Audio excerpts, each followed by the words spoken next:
We got day number 2 coming up.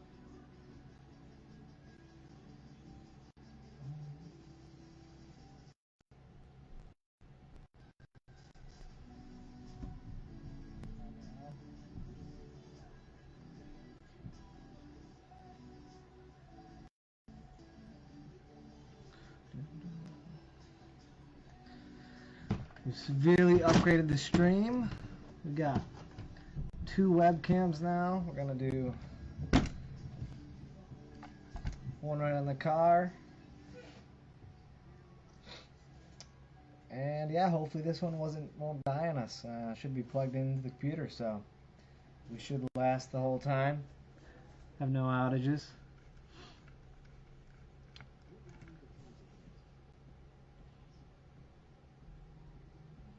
What's going on? I can't see who's in here.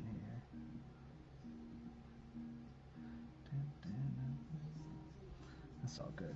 What's up, Ed? There we go. I can see over there. We're back. Day number 2. We're gonna put the rear end together.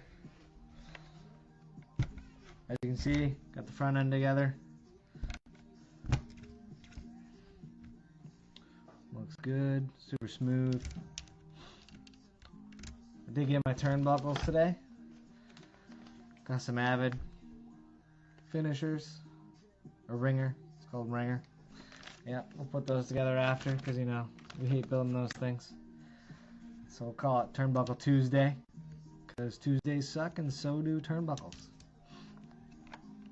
Let's see, we got 3 people in here. 2 people. Alright, we can just get going here.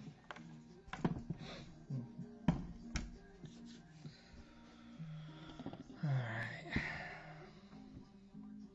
Looks like first things we got is the outdrive. And once again, we got the ability to adjust these hub heights. So looks like they got the low setting in the front, low setting in the rear. Open these up.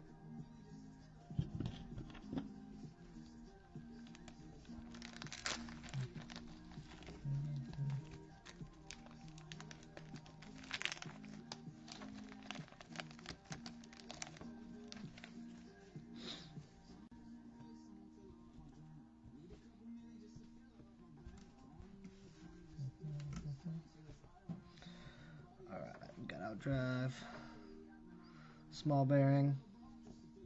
Oh, sorry, this is actually not a bag. Look at this bag.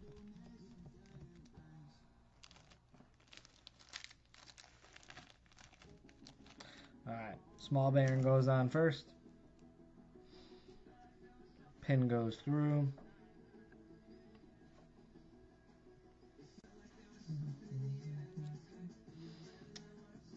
And then looks like we might be able to put the bearing in before the sleeve.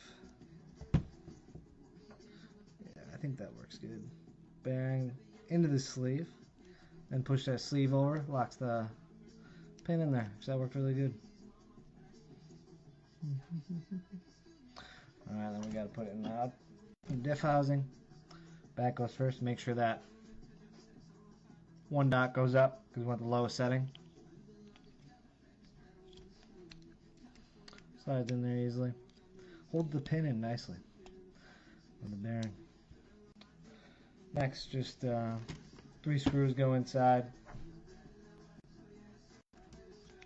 3 little holes in there.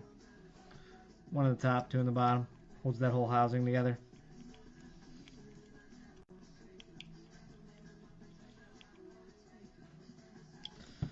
What's up, Ed? How's the weather down there? Cold? Warm? I don't know. You guys got more snow probably than you're used to this year.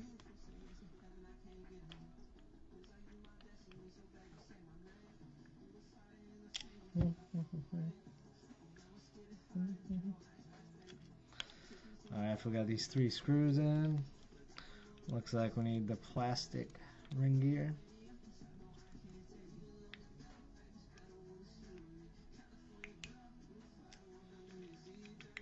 Actually, those are tight, not too tight.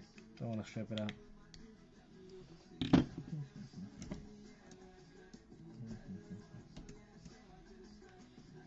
Just like that.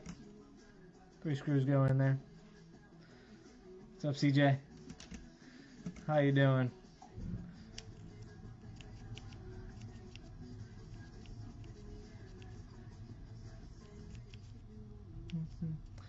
Yeah, we can move those down, slide them down a little bit. Probably make them a little smaller. This is my first time using these things, so we upgraded the stream a little bit. We got some logos in there. We got 2 videos. Let's see. You guys want some more of my mug or the, can't see the car video?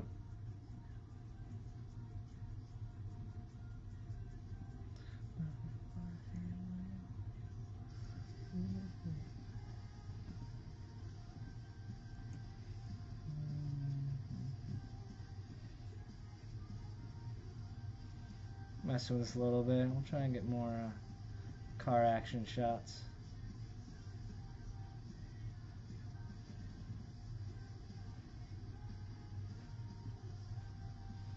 Alright, let's try that out.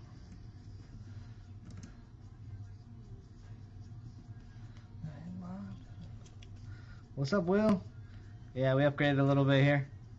Got some sponsors, 2 different cameras. We'll figure it out a little bit more later. Maybe move my head over in the middle. But much better than yesterday. Alright, we're going to get rid of the metal one because we got the plastic ones going in. So it goes plastic ring in there first.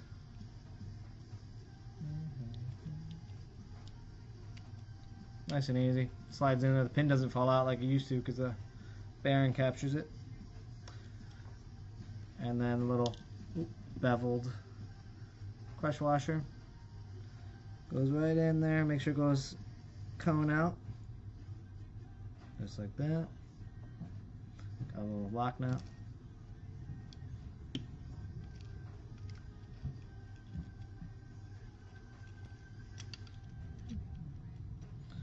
Slide that in there.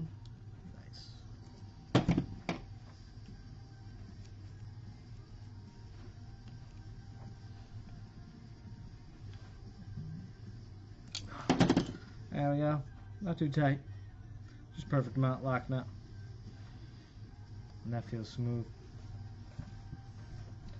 Alright, next we're going to take our front diff. 7K on there.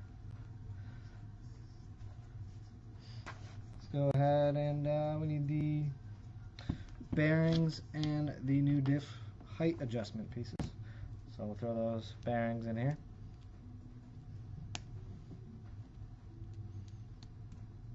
There we go. Slide those on. I'm going to make sure you want the diff lowered, like the ring gear. Make sure those go on all the way. I did call for actually a shim in there.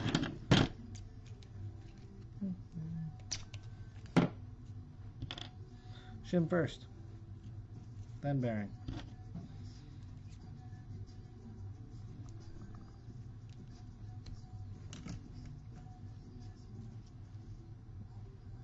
Thanks, Ed. Yeah, these things take a little bit to put together. They're not no simple task, but it allows all the adjustments to be made for different tracks. So, got the low setting on there, dot up there. We're going to want the low setting dot on the top as well for the diff gear. And we're going to throw a little bit of udder butter on there. It's called udder butter. Just a little bit of lubricant, we use white grease on here too. So we put black grease whenever, the anti-friction stuff tends to work really good. But this udder butter works really good.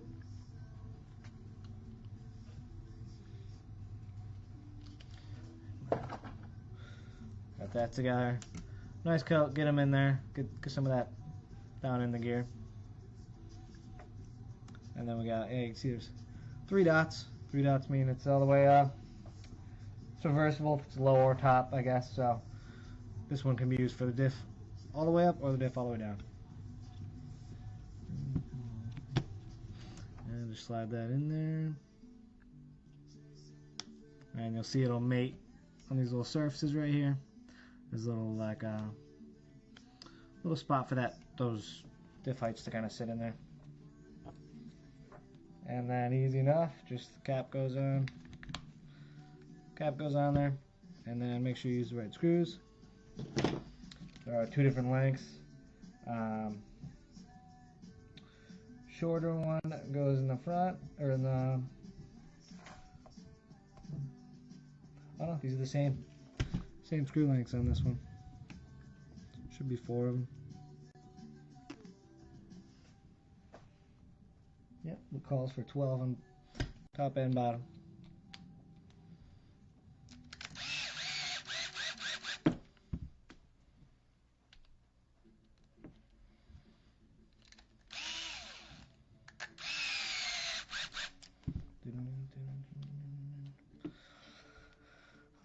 How's you guys' Tuesday going? Anything fun? We got snow coming up here. Looks like this weekend. Just add to the other 24 inches we got.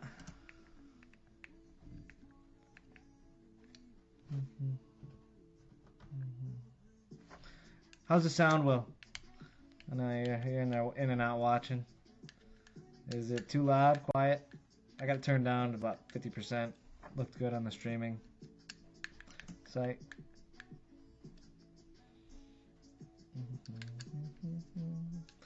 And just like that, those are tight. Give that a spin. Spread that grease out. Kind of spreads in there. A little spin. That's the diff.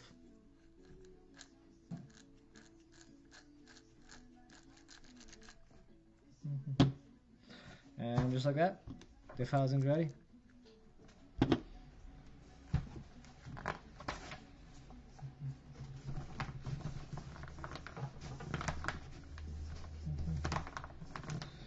Alright, next step is the D block. Or C block, sorry. 2 tapered screws. Oh, hell yeah, well, that's good to know. Gives you a little sound bar in there, so you can kind of see. Pretty cool software.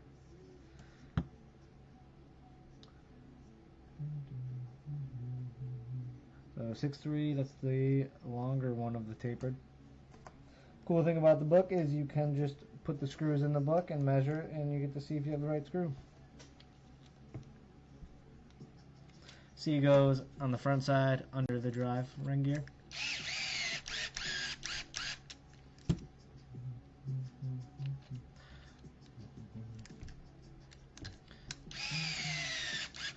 Bam, just like that.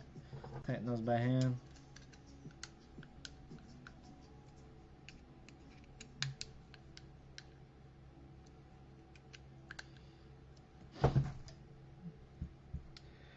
Looks like I got diff going on the chassis now, so we need the drive shaft. So this is what we got so far. Put those over here. Just don't lose those.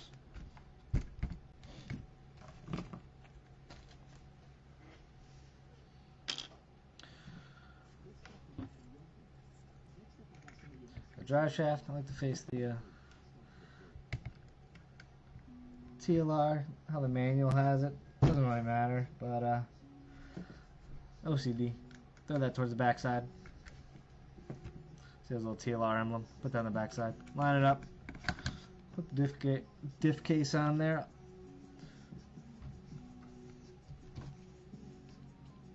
The 2 long screws, I believe. Yeah, 909, 16s.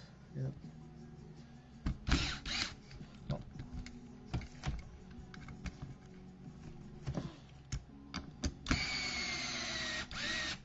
2 screws on top of the bulkhead. Go into the chassis brace.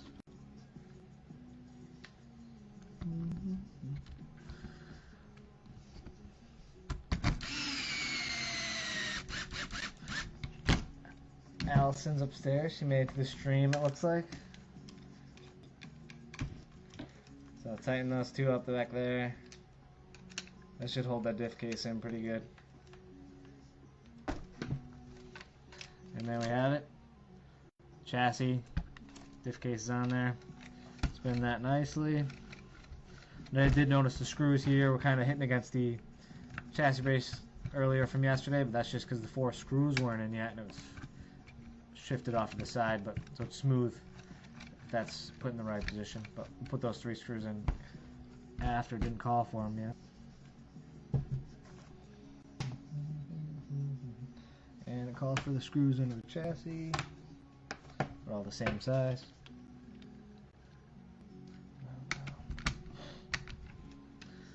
There's 2 in the bottom and the rear.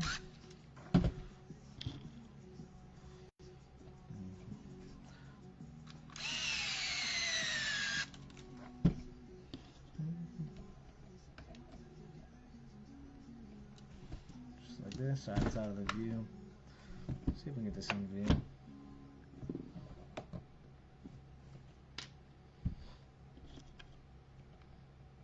Tip's getting a little used. 2 in the front. Let me know if you guys want to see anything on the car. I don't know.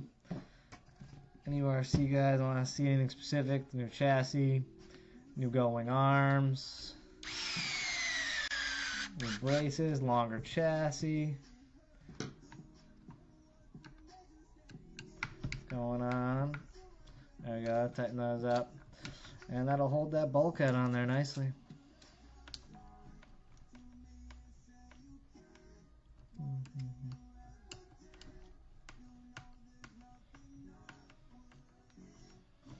Beautiful. 4 screws in there.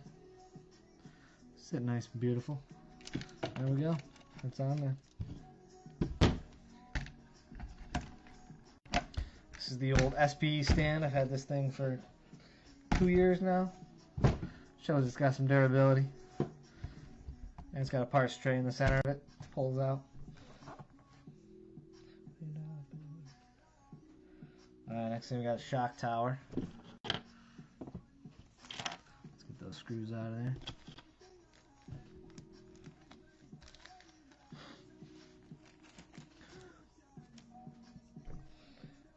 And we're doing center hole, camber link, center hole shocks. We'll start with the shocks. And we drop that somewhere. There we go. These come with these cool new shock tower protectors. Oh, sorry. Like on the 2-wheel drive. So you don't have to worry about going and buying some aftermarket shock tower protectors. Thanks, Will. Yeah, sure, if you want, come check it out. Everyone's welcome to come check out the new car. And it looks like open side. So we're going to put the standard to the front, make sure it looks like the same as the manual. Open part goes toward the bottom, I believe. Yeah, just the menu. Curved part goes on the top of that tower. Just like that. Pop on there.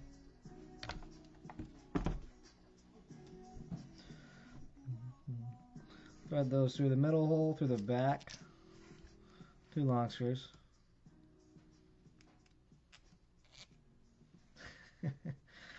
Yeah, it'd take a lot, Will. I don't cry too often, so we could that'd be an interesting end of this night. Put a little Loctite in there. There's aluminum part sitting in there. Just dab a little on there, a little drop. Smudge your finger a little. Thread those on there.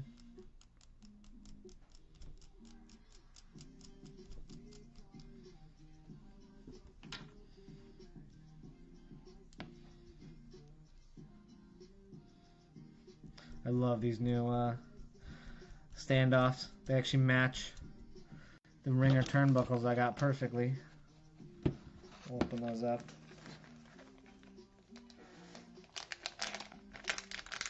If you guys want matching turnbuckles to these bad boys, right out of the kit, they basically are the same. So that's a pretty cool feature. That's why I got those in my 2-wheel drive, and we're sticking with them. You take a little 7.0.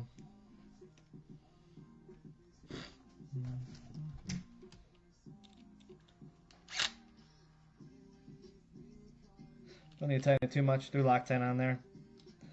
Don't want to deform the shock tower protector too much. What's up, Forrest? Been a while since I've seen you. Perfect. Alright. Camber link, center hole. And that we want to the face into the rear. So, ball stud to the rear.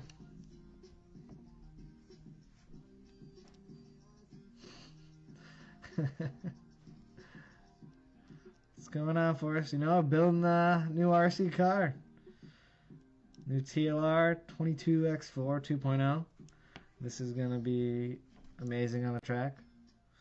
How you doing, man? Where you been up to?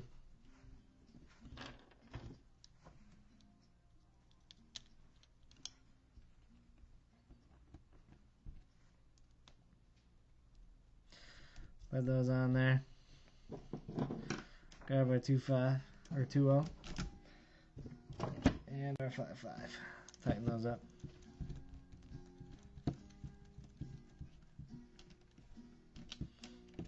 Want to make sure they're going in the right direction. You don't want to put them to the front. Chilling with the baby. How old's the baby?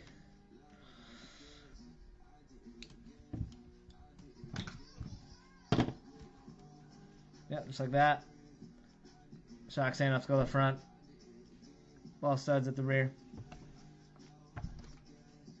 And calls for shock tower.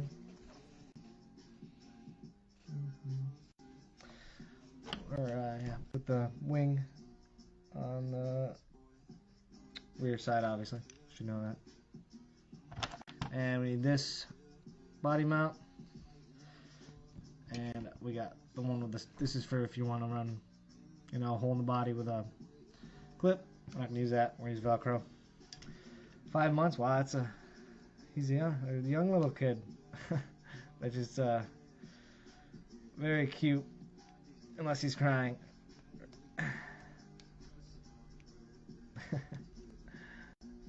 It is another day, another dollar. Alright.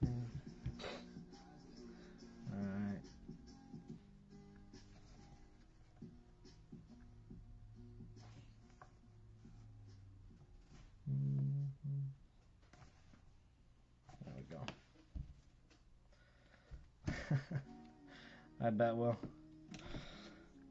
The little kids are always adorable. Allison's nephew comes over and hangs out with the grandparents, and he's very cute.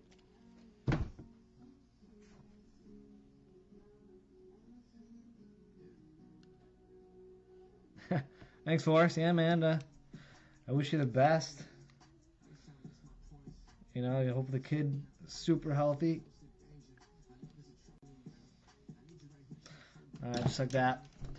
One screw goes through the shock rear wing mount, and that goes into the body mount through the rear in the middle of the shock tower protector. Make sure that goes on the rear side, and the body mount goes towards the front.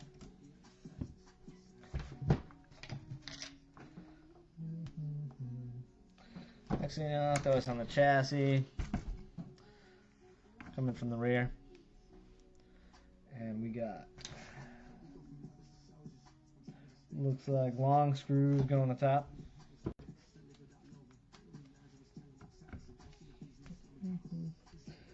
Through the rear wing, looks like, yeah. Look at the rear wing, the other position. Make sure you set the clutch.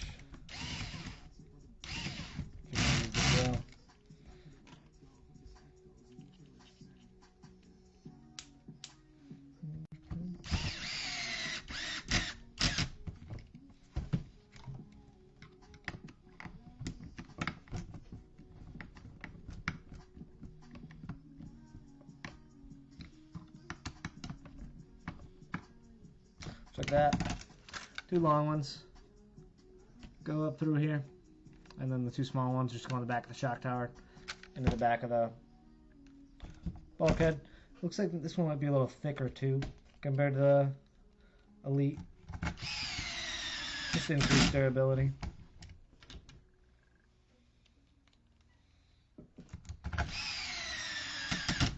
Bam, those two go in there. And just like that, shock towers on the rear. It's coming together. Bam, rear end shock tower. Bulkhead. Alright, we got the arms and pills coming up next.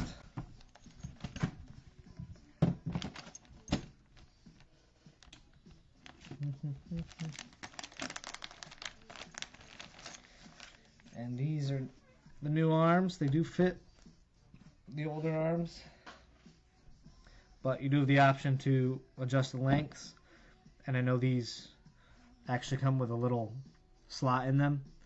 That's for the 13mm springs actually.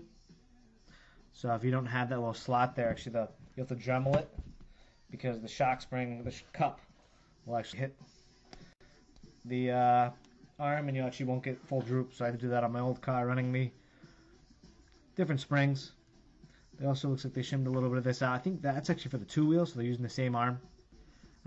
This doesn't have any effect on the 4-wheel, but it is for the spur on the 2-wheel drive. That's why that right side has a little indent there.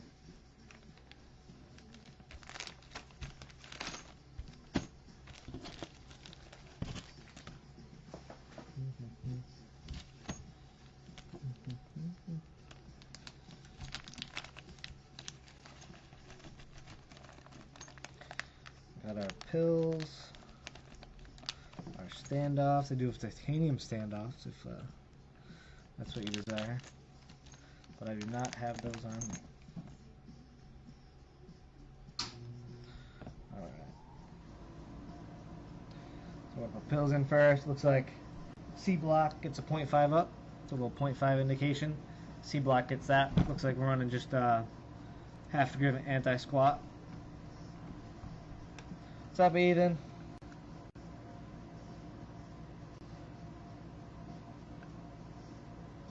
So those go in there.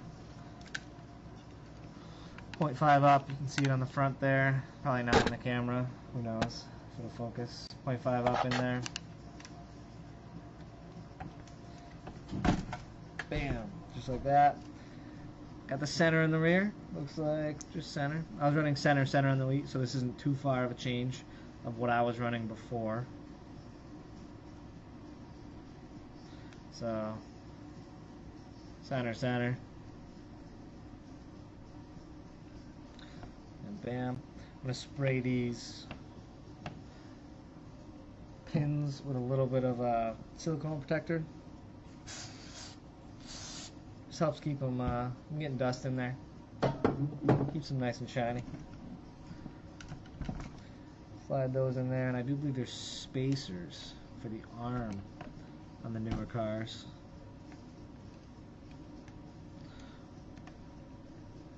So I put those pins in.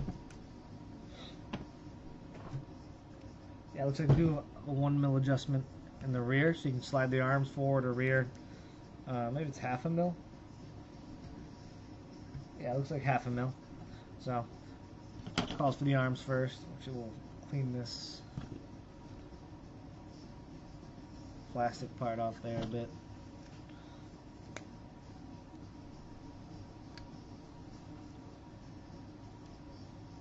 Cool. And left is left, and right is right. Just like in life. Boom, arm, shim, and C block or D block.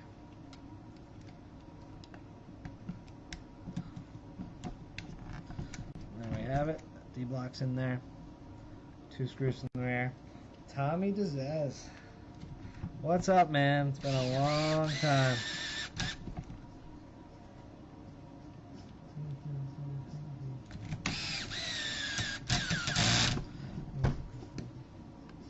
Bam, just like that. There's 2 screws in there.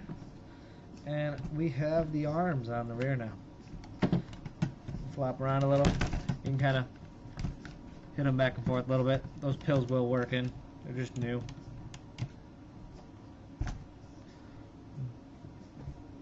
And what I could have done before I put those in is probably put the standoffs in the hole, but we can do that now.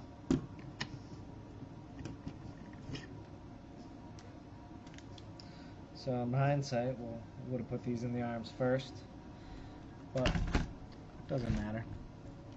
They will thread in. Make sure you don't grease these. I made the mistake of greasing these before putting them in one time, and when I went to pull the nut off, the whole thing came out, so it was a pain in the butt. Not much, man. We're building a new RC car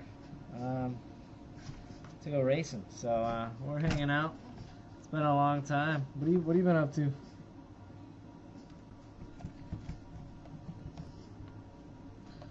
Like that. Thread that in by hand. Don't strip it out. Goes right in the arm. I can see better like that. Looks like that's on the inside hole kit calls for. I actually never ran the rear and the outer hole. Even on the old car, I don't know. Never tried it. Tend to want a lot more grip in the rear, so. Boom. Got both those sides in there. Like I said, probably easier to do it with the arms off, but we didn't. So, like I said, those pills will work in a little bit into those C&B block, so that won't be so stiff. Alright. On the next part, done with that bag. Looks like we're moving on to our next. That looks nice. That's a beautiful sight. Nothing better than a brand new RC car.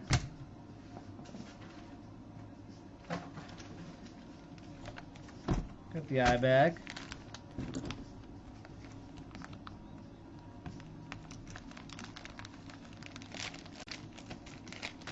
Looks like they do have numbers in the corner, actually, of these bags. So, showing like I1, so it's like the first one you want to open. And you can go through the list. It's kind of just an assembly order.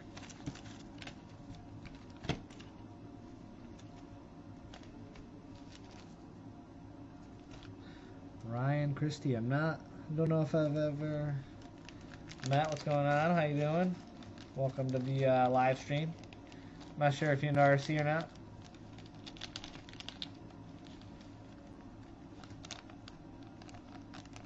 Got all these little guys. I want to make sure we don't lose those.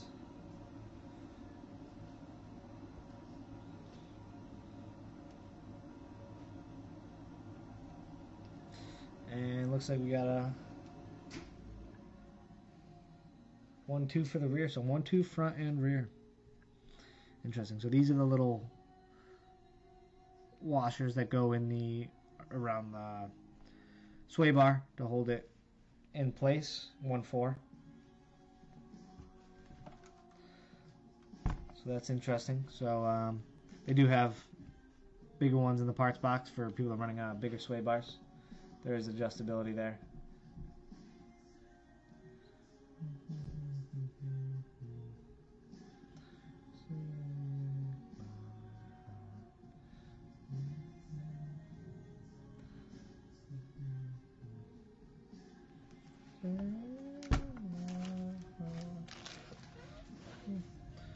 Alright, number 1, sway bar first.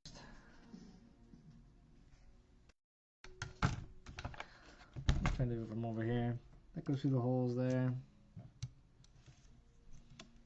Make sure you get it through both holes. I usually put the number facing up in the right direction, which makes it easier to tell with the sway bars.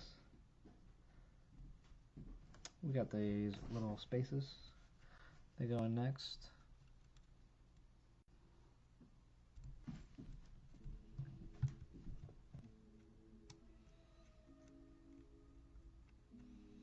These are a cool new feature. slide in there nicely. Next is going to be the little aluminum lock ring, whatever you want to call this thing. A little bit of Loctite on there.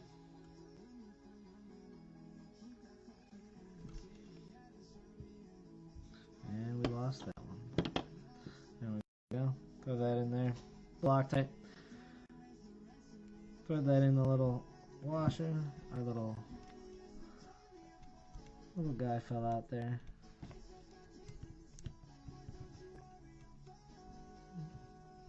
Slide this on there first.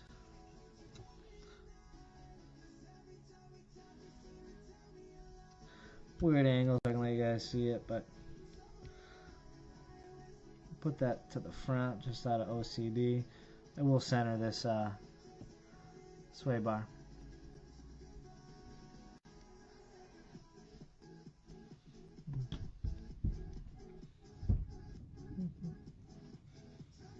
There we go. Thread that in there. Some Loctite. Put it on the other side. Make sure that little bushing's in there. Thread that down. It's kind of tight. I'll kind of just make sure these are centered.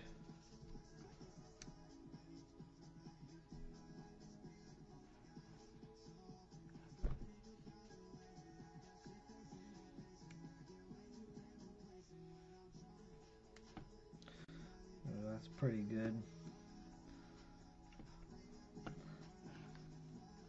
There we go. Pretty centered. I face the screws the same way, just that OCD. Looks nice.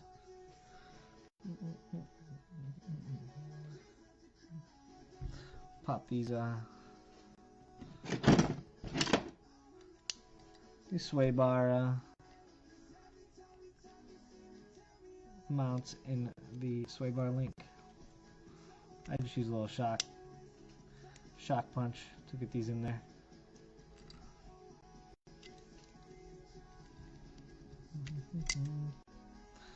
Sometimes it doesn't like to line up.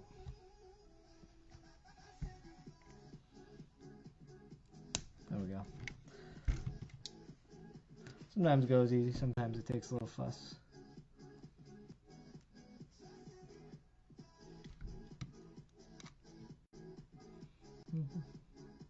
Bam. And just like that. Oh, got stuck in there a little bit. No worries.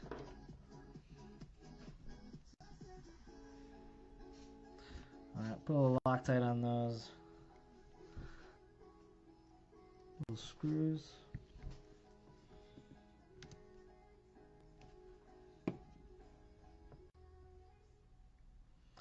That was a little too much, that's fine. Sometimes it's easier to just dab it.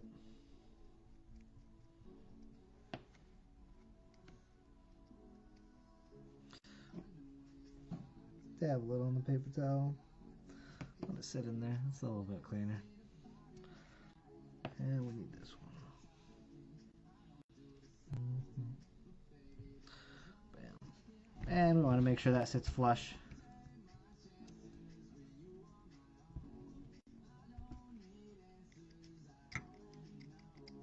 Goes on there nice and flush.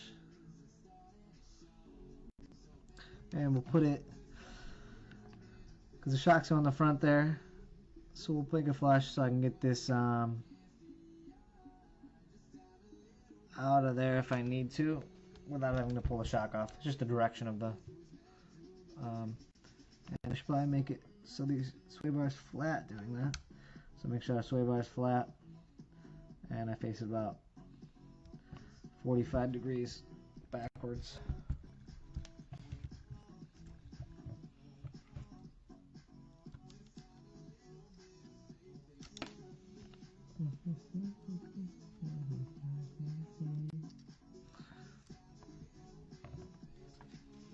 Boom. Make sure that's flush.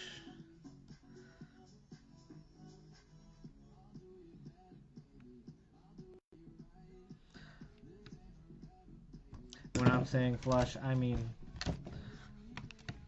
that should be just out the just flush with this. This way brush should be just barely poking out, basically flat with the ball at the end there. Just like that. I will pop these bottom mounts into the arm here. So what I like to do is kind of get it set up, and I will take my, wherever it is, my 5x5. Doesn't matter which one I use my 5 on.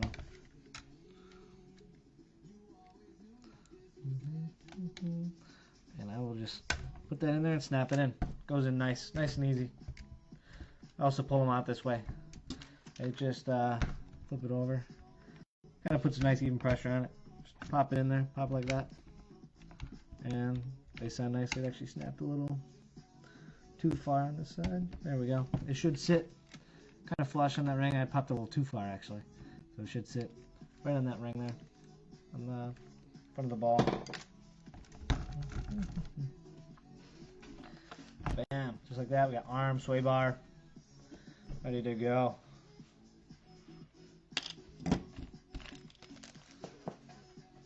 Alright, we got bag number 2.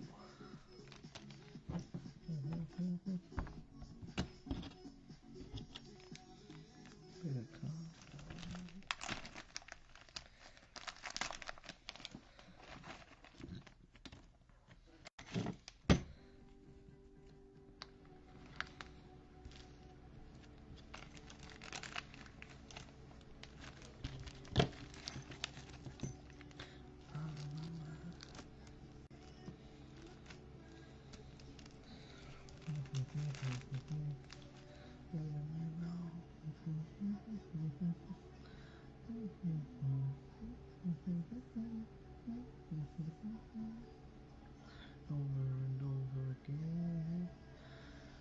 I wonder how the video is on this. It looks, resolution looks pretty good on my live side of things.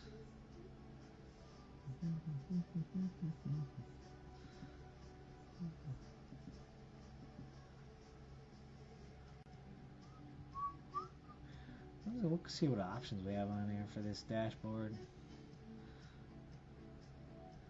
Publish a poll. Post to more pages. You can boost your live video. I'm guessing that's paid. Yeah, I'll leave that alone. Alright, we got the rear hubs. These are the same hubs as the old ones. They did not change these. The old aluminums will fit. I use the composite ones.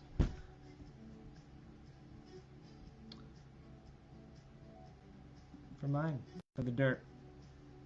Composite ones work a little bit more flex, a little more rear grip. So I tend to use these on the dirt. I will use the little ones on the carpet. A little bit more stability.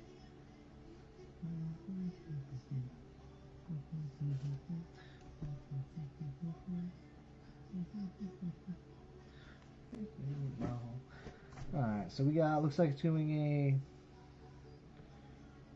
0 hub height. And start with the little camber mount. I think it's a camber mount called. Goes in the center hole with 2 millimeters underneath it. Yeah, we're gonna use my fancy titanium colored washers because we like shiny.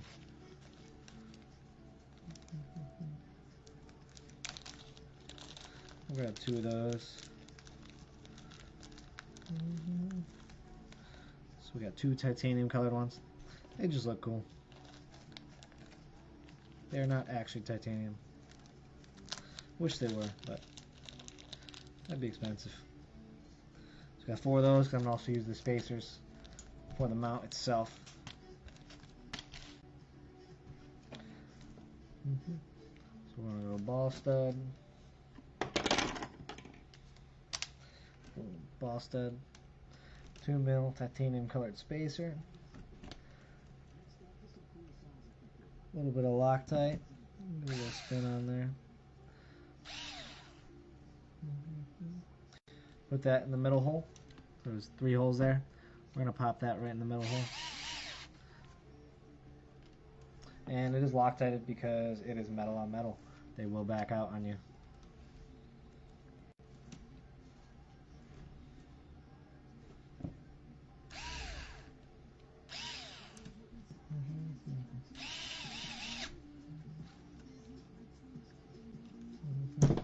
Alright, just like that, we got our two mounts.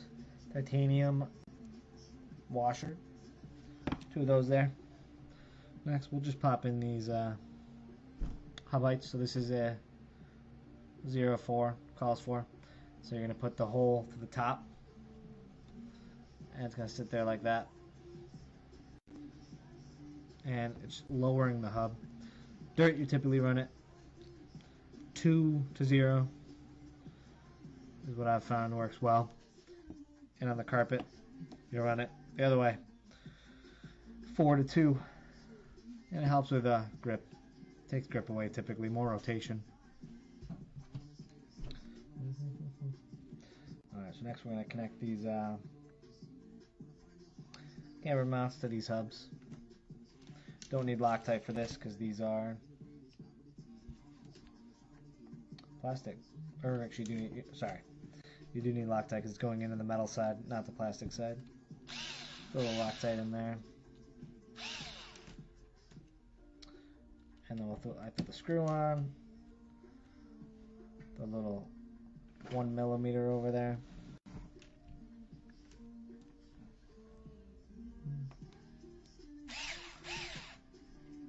Put one in there. Probably can loosen it up a little bit because you're going to have to put another one in there and get a wash underneath it, but I might be able to slide the wash under there. And then thread it through. Actually, that looks pretty good.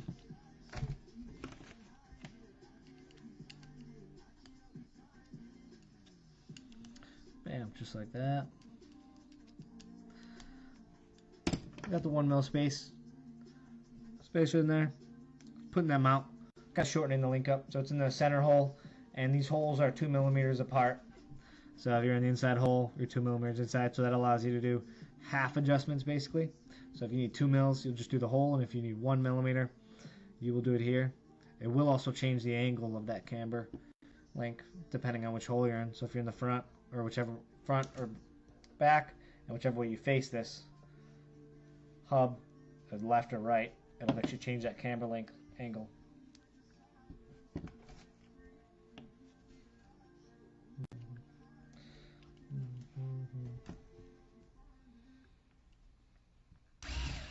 Just like that, a little bit of Loctite. Our fancy dancy titanium colored shim. And I'm going to put it opposite, so this one's facing to the rear and they're both the same direction, so I'm going to actually put this one facing to the front so they're the same on both left and right, mirrored.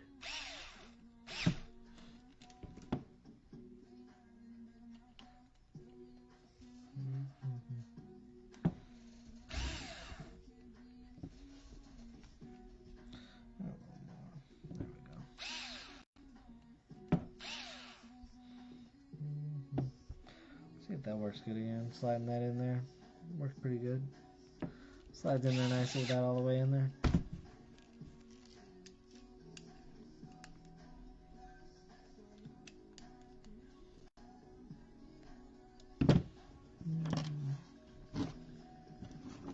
We'll save these black shims for... Never have enough shims. Throw them in the box.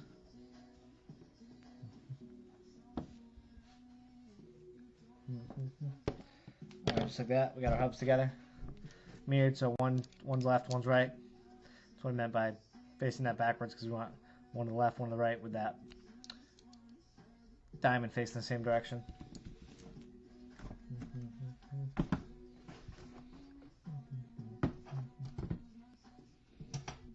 Alright, next we got drive shafts being built in the rear. Looks like we got 67s. That's the shorter of the three. We got 67, 68, 69. Typically, I think people run 67 or 68 on these in the 4-wheel.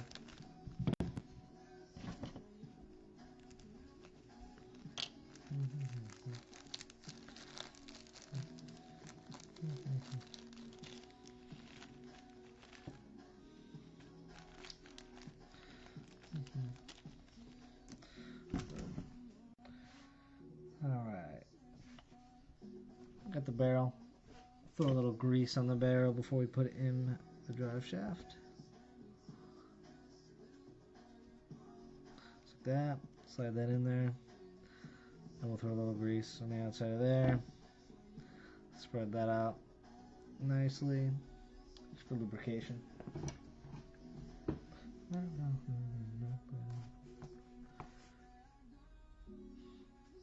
And it looks like they got us putting this on the shortest hole. So there's these different holes in here. That is for dog bone sweep, or how far the dog bone goes into the diff cup. And that is adjustable depending on the drive shaft length, hub height, pill position, because if you widen or shorten the pills, you got to change where the drive shaft sits in the cup, and that you do that by these holes in the drive cup. And we'll put that in the shortest position, pop that through.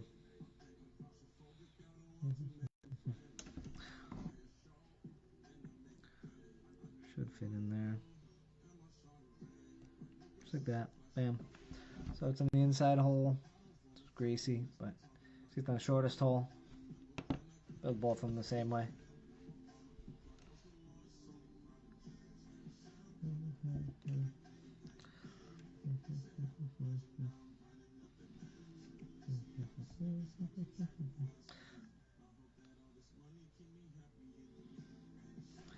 A little bit of grease on there.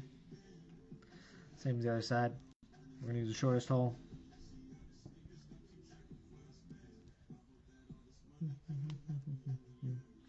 And it looks like these pins are all the same size. So it doesn't matter which one you use. For there. Bam, same thing as the other side. Built up. I'll wipe a little bit off the drive shaft. We don't need it all the way in there. All the way down the drive shaft, the grease.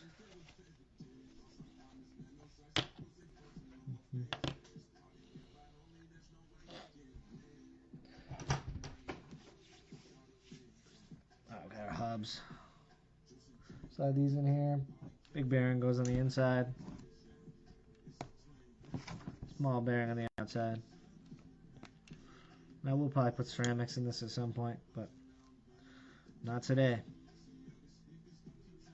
These are definitely more durable bearings, but ceramic is what you need for the speed.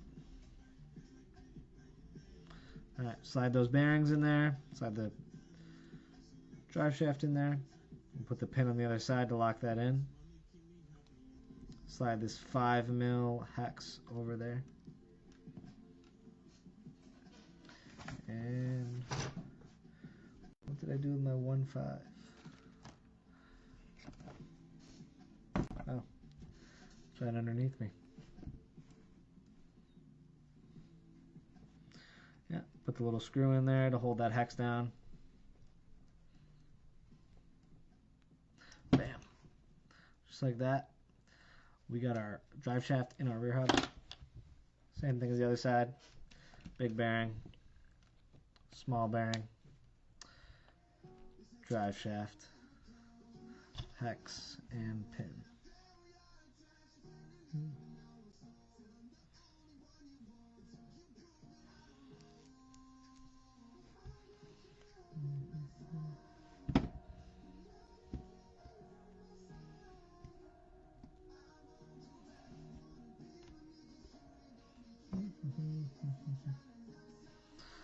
Boom. Just like that. Both rear hubs are in. Let's feel butter.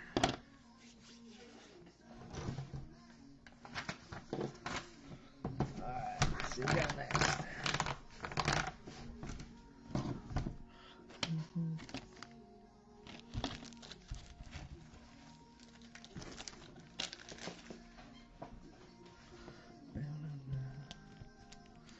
Everyone must be busy doing something tonight.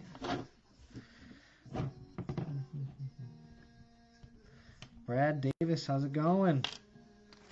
Putting together a 22X-4 2.0. Take a look how far we've gotten so far. We're getting there. We're most of the way built, actually. So, got any questions? Let me know. Want to see anything? I'm not sure if you're a TLR fan or just tuning in.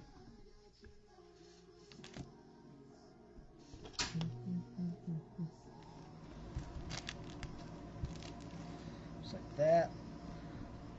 And I will spray these hinge pins with the same fluid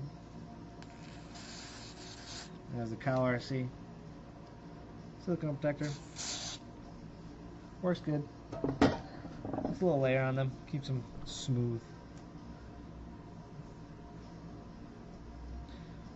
And looks like we're going to be putting our hubs in. Put these over here.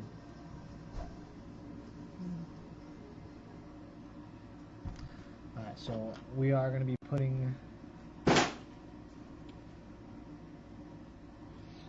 hubs in. I actually am going to face, as typical as I ran them in my car, I'm going to face this towards the rear of the car actually. It does call for it to be in the front, but I do like the feeling of it being towards the rear. So I'm going to put 2mm shim through there. Probably doesn't matter if I insert that yet, but we'll put the drive shaft in the cup. So it goes 2mm shim, hub, and this is the hard part, getting this 1mm in the other side here. It's definitely a hard angle.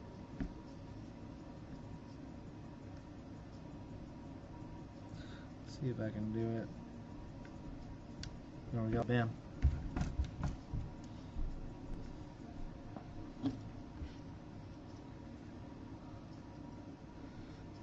Yeah, Tom. I have had this stand for I don't know how long. It's been, I think it's 2 years now. She's a little dirty. She could use a wash, but man, she has outlived 3 or 4 other stands, I'd say.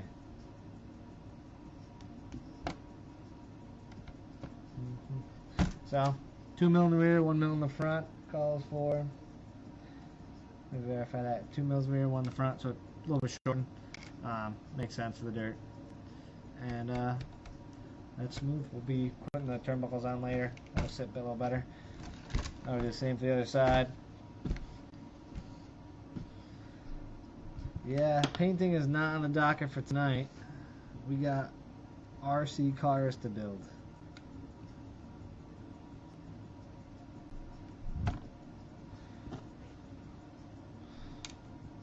Did you pick up your new truck?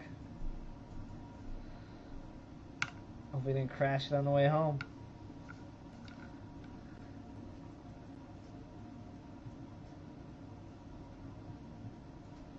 It's like that, 2mm on the front. A little bit easier from this angle.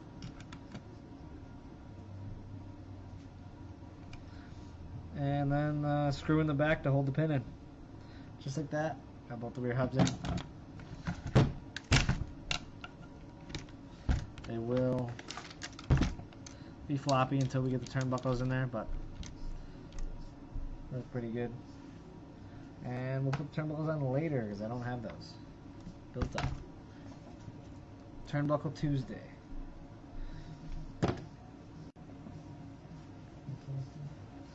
Clean those off a little.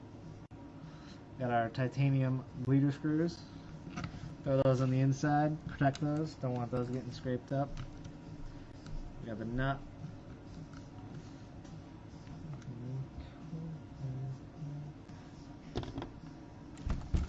Put both the top ones in first.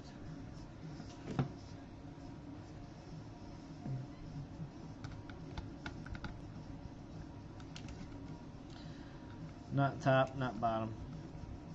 Pretty typical for shocks. The good thing about these is you actually don't even have to have a certain amount of tightness on these tension as the old car, as it would lock the bushing and you'd have to make sure it's perfect tightness so the shock would be smooth and get stuck, get tight. But not on this car. Put the top in.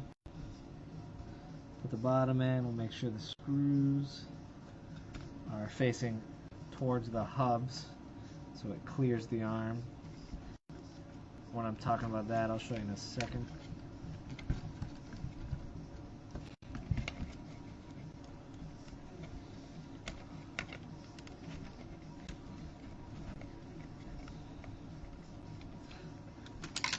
the screws we put for the little cup at the bottom, shock spring cup. That wants to face towards the outside of the car, towards this hub. If it faces the inside, it'll hit the arm in here. Or it might hit the arm. Actually, not sure if it does. But always done that for clearance. And I am facing the screw to the back of the car. Front's towards the front, back's towards the back. Keeps it clean. Just like that. Get the shocks on there. Front and rear view. Oh man, those feel good. Those feel so good. There we go.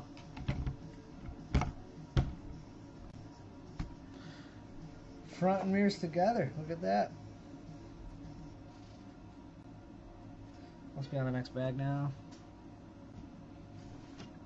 Yeah, we got J next. Alright.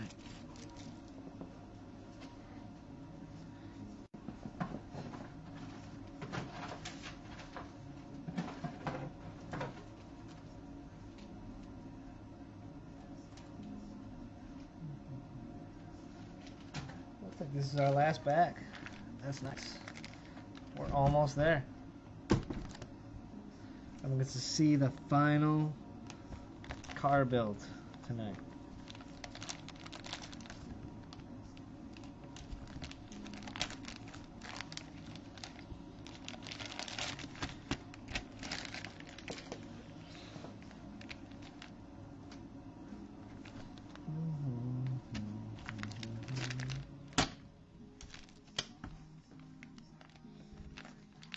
Got this new servo mount. This looks nice. A little updated from the last one. Similar idea.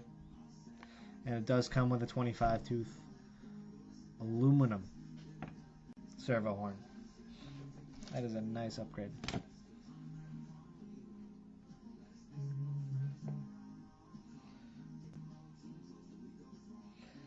So we're going to put the servo together now. Servo mount together.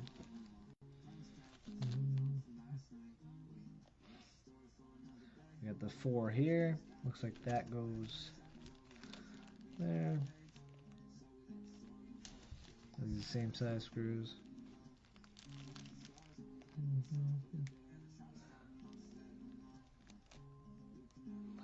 Looks like the shorter ones go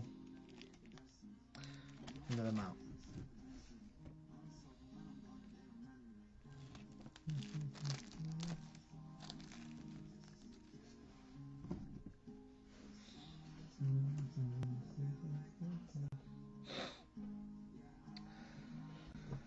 Alright, we got the shorter button head screws here. And those are going to go into this mount. I'll make sure it's facing the correct direction as the instructions. So this is the inside mount. We're going to put the prong backwards, and the little chamfer, you're going to want to put that at the top, and you're going to want the rounded edge here toward the back of the car. A little bit of Loctite in there. We are screwing in the aluminum, so I'll leave that a little loose for now, just when we put it back in the car.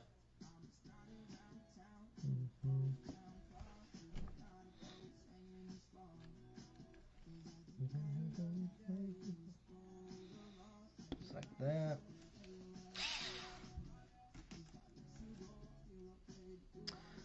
Now for the other side, I want to make sure it's the same way. A little threaded part in the back goes towards the same direction as the other side. Keep that loose. And then it looks like we got the servo going in, so I do have my 815. I do have my old servo on. We'll actually might as well put the new one on. Start fresh. Keep this as a spare.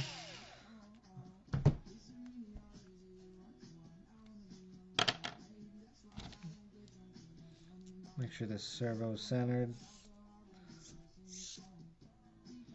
Can use the actually the new horn. Doesn't have the ball stud on it.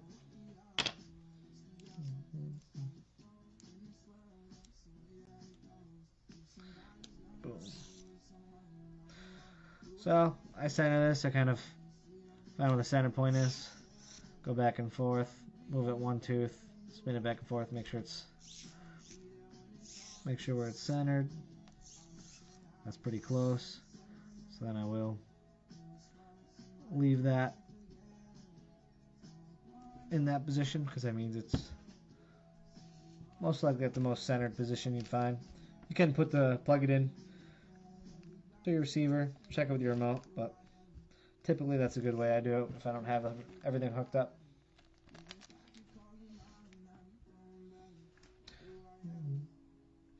And it calls for the small button head here. Feel a little Loctite in the servo screw.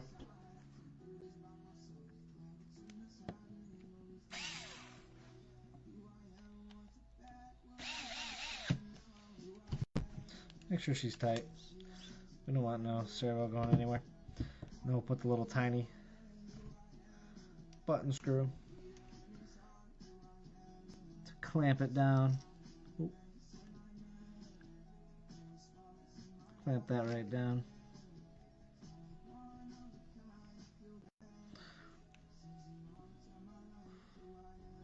And just like that, servo horn's on there.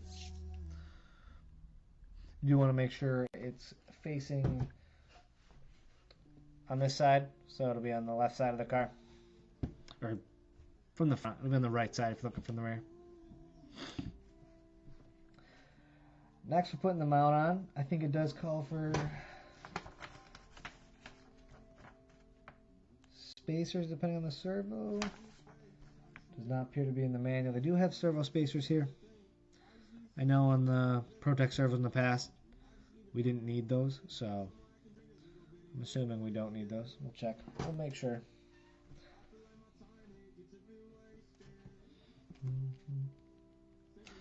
We got the screw. We got the little spacers here. All stainless steel colored.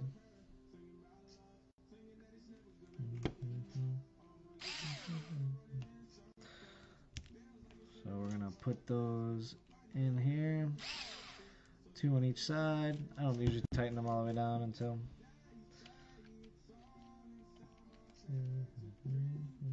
I want to make sure it's in pretty even. A little bit of Loctite. You're screwing in the metal, so you do want these to have Loctite.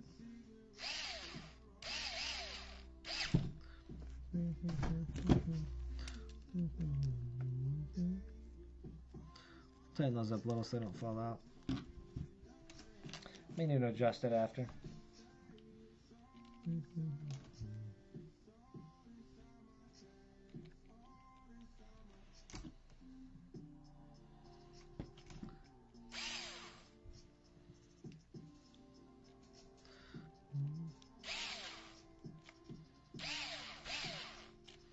Boom. Oh, am I missing?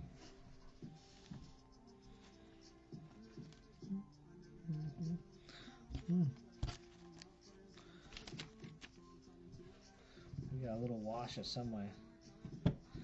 Might just use a. Yeah, you gotta make sure you keep track of all your little pieces. Yeah,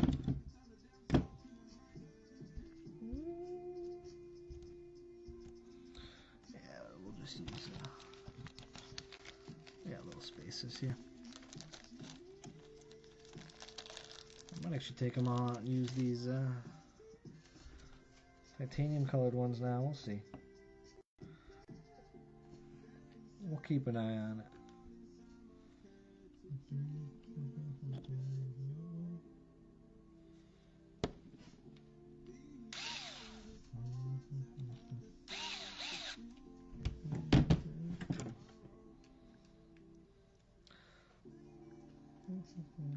So I'm going to loosen these up a little bit, and then I'm going to screw in the top screws nice and snug. I want to make sure those lined up correctly. with the servo before tightening them down.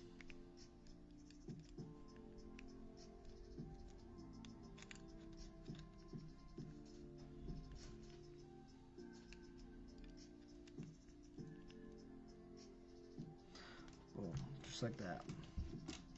Our servo is on this new servo mount. It's pretty sweet looking. Looks like it screws into the side of the side guard actually, instead of having no support. Alright. Got the servo together. Looks like we gotta put the ball stud on there. No spacers it calls for. Like I said, this kind of depends on which servo you're using and how far the splines come out from this front case. Could be different based on which servo you're using. And that's to make clearance. So when we put the ball cup on later, we'll see if this ball stud clears this carbon tower right here.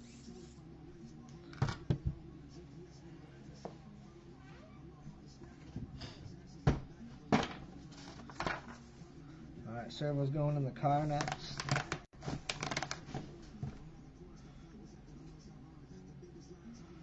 We got the short screw.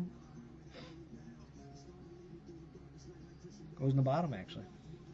Long screws goes in the back. So we got a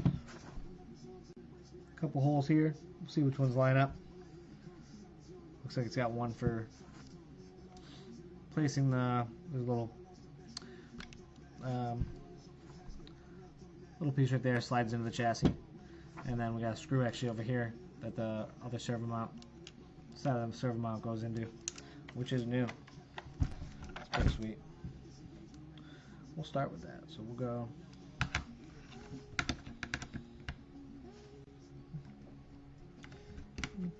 So make sure you put it in the right holes. There's 3 holes. I wonder what the other holes used for. Looks like you can probably space the servo differently. Not sure.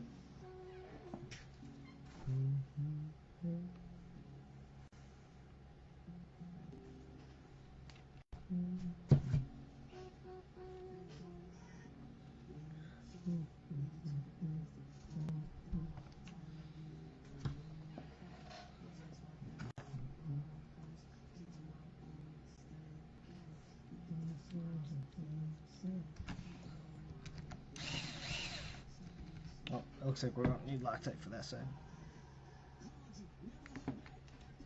This side is screwing into the side of the servo mount. Through. You see there's a screw sitting there. It goes in the side there. Then we got one for the bottom here.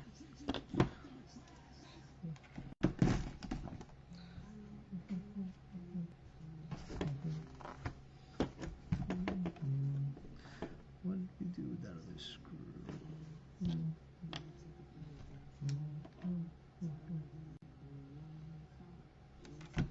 Looks nice. We're missing another screw. It's all good. We got a bunch of parts in here.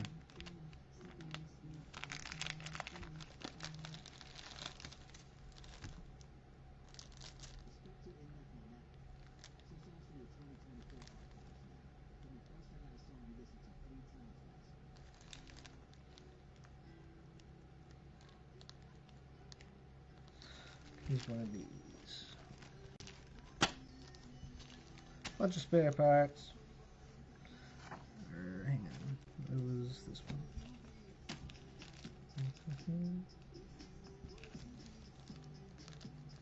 I'll find it looking through here in a minute soon, so. But we'll put a different one in for now.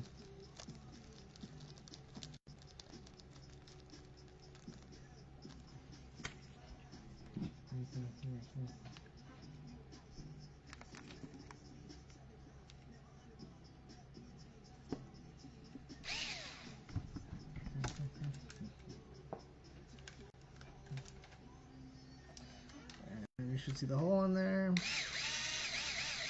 That'll It'll thread in there nicely. A little bit of Loctite, so screw goes in there.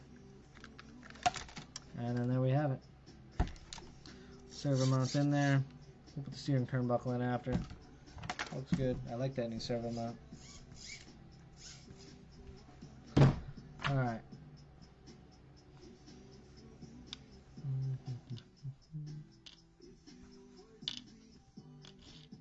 Save those spacers for later. You never know if you need them out. Space your servo out. Depends on which servo you're using. Alright. Looks like we got motor going in next.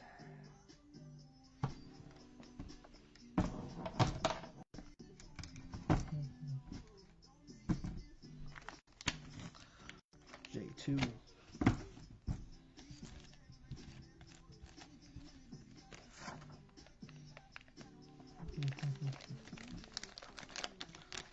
Looks like we got motor mount. Looks pretty similar to the other old one. Then we got two fan mounts. We got this for behind the motor, this for on top of the motor. I'm actually using a 1-up mount that I was going to try out. I think it should fit the newer car. They look the same. We'll see. Got this 1-up mount. You can see it kind of directs the air a little bit more over the motor. If you can run a little cooler, it's obviously always faster.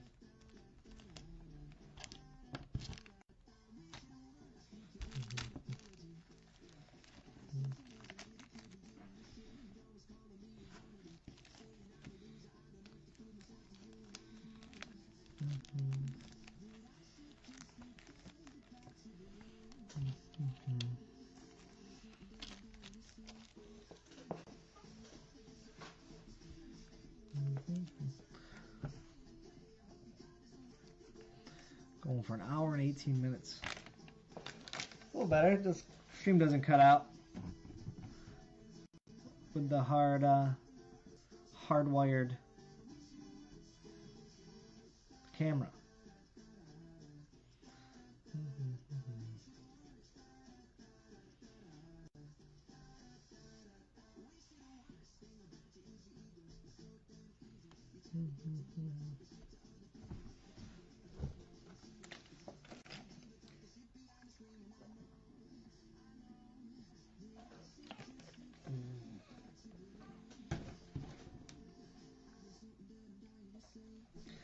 Alright, so I grabbed my motor.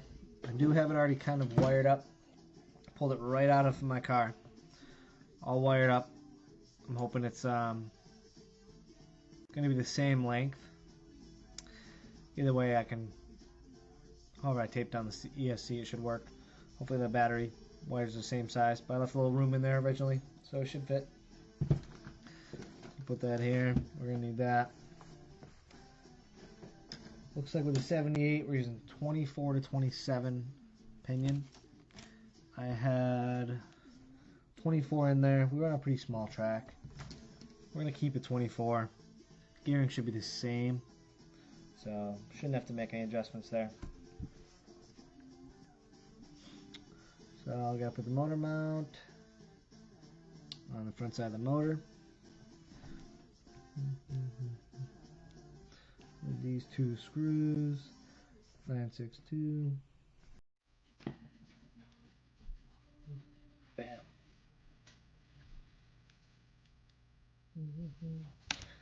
So you get the angle set of how you want the wiring and this mount to go through.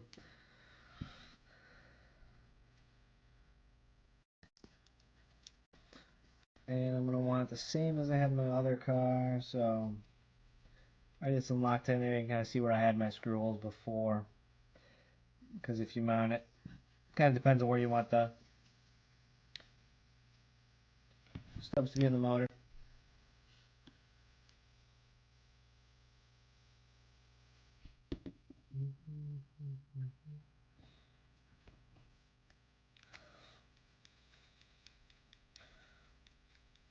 Put those bad boy in there. Don't need to tighten that all the way down until you get the second one in.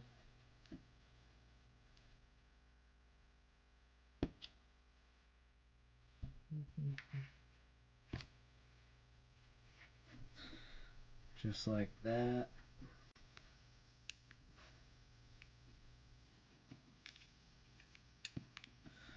Boom. And that should sit flat. These should be pretty close to flat on the top there. That's what we're looking for. Motor mounts on there. And then we're going to put the motor in the car. Kind of hard with the ESC already attached to it. But we are going to make do because I don't have to resolder this now. And that's going to just slide in here in the grooves. Just like that. But we're actually going to put the pinion on first. Because I do already have that.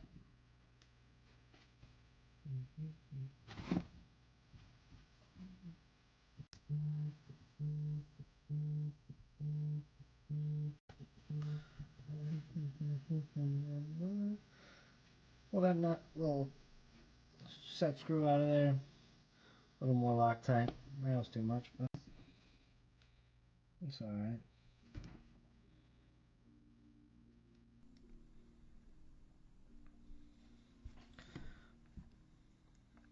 I'm going to line that up with the flat part of the rotor. Set screw goes in the flat part. Push it back as far as you kind of can. It's going to need to be adjusted depending on how it sits in the car.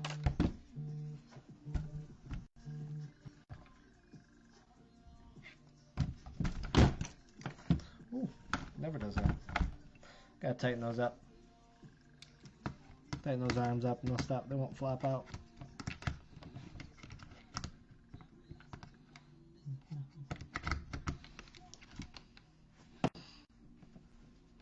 You can line your pinion up now if you want. Make sure it sits. Gotta get in this light. Sits in the spur straight. That looks good. Oh, pretty much all the way back. Sits right in there. You see we got a spur. Lines it up with this center diff.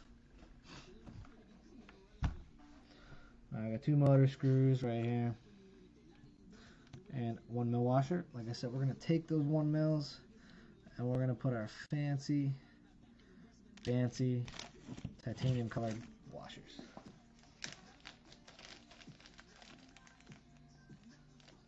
Just spam callers all the time. Phone goes off 1,000,000 times a day. Over and over, spam. Your loan has been processed. What loan? I didn't buy one. Put the 1 mil spacer in there. A little bit of Loctite.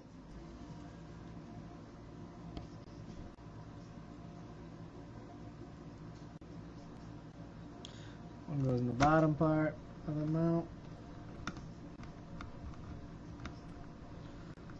I'm going to tighten that up later. One on the bottom, one up top between my wires.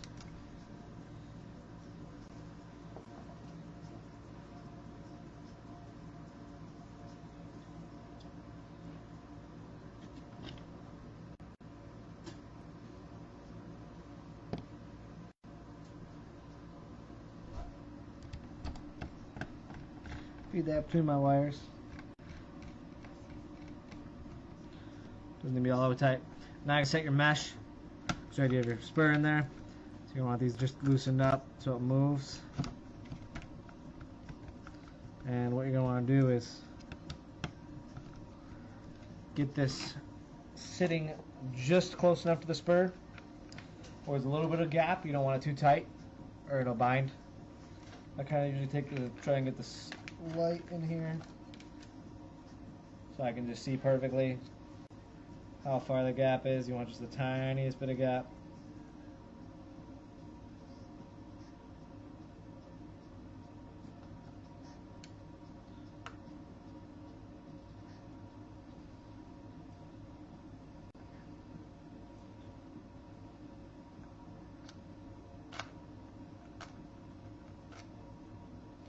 See, it's too tight. You can kind of spin it around.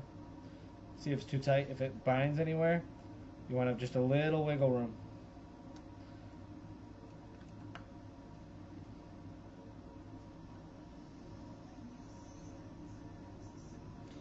Typically start as close as I can and just push it a little bit out.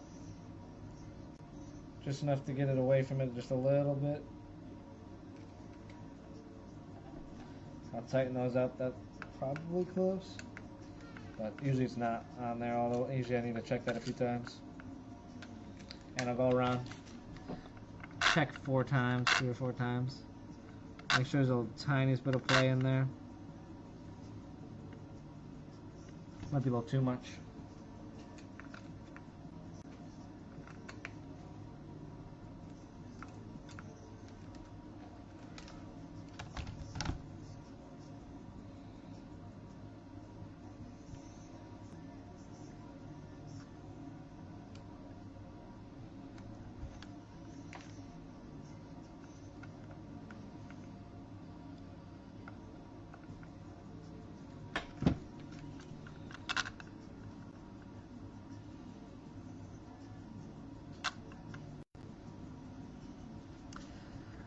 A little closer, yeah.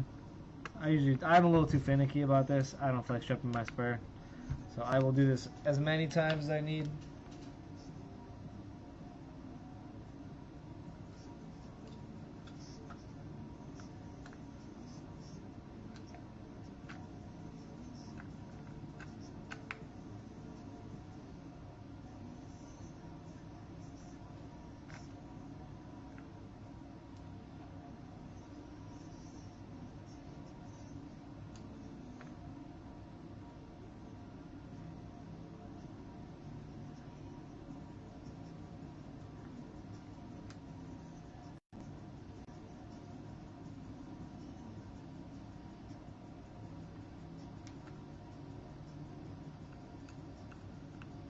Guys, it's even my ultra focus mode. I think that's good. Let's see. Yep, just a little bit of play.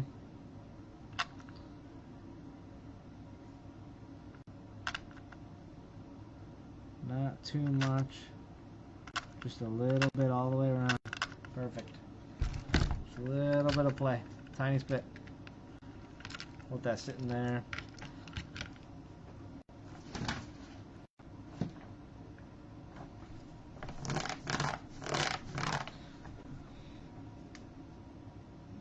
So we got the fan next. So we're going to take out our new fan mount. We're going to see how this J&T mount works. So I do not have instructions for this. So.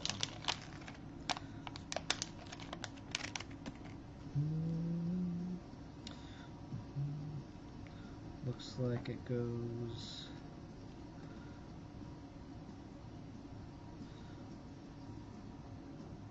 just like that. I'm assuming these go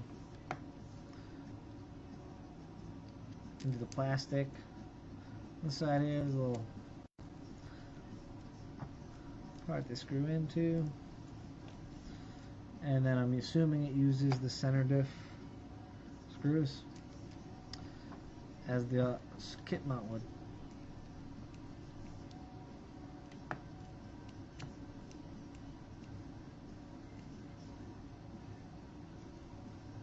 Bam. Got that together. So that's going to fit right here. And it looks like that does. So my wiring might be a little bit in the way.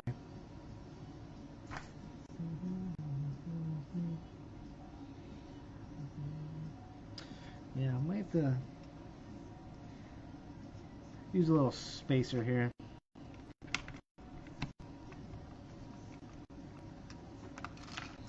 Just to make sure that fits right. You know, it is a different mount. So it does like to hit there. I wonder if it goes this different way. Well, I should be right. So we're going to throw a little bit of 2mm shims under there. And we're going to see if we can get that to fit right.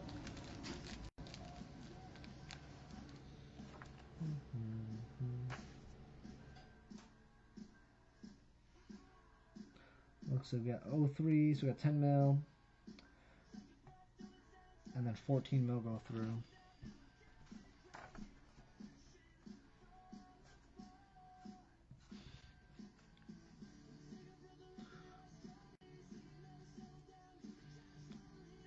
So shorter ones go in through. We'll use the shorter ones.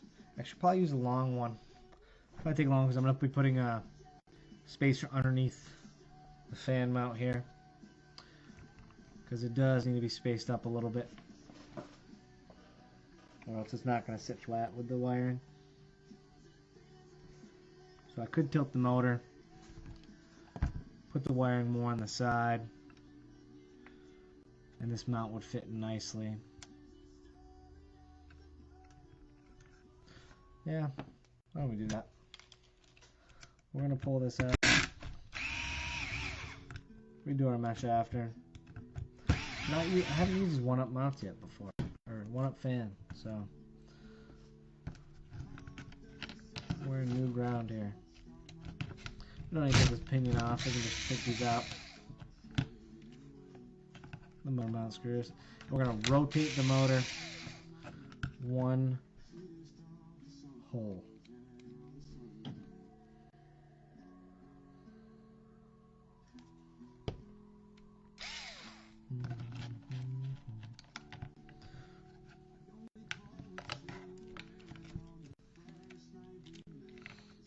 May have to adjust my wiring after.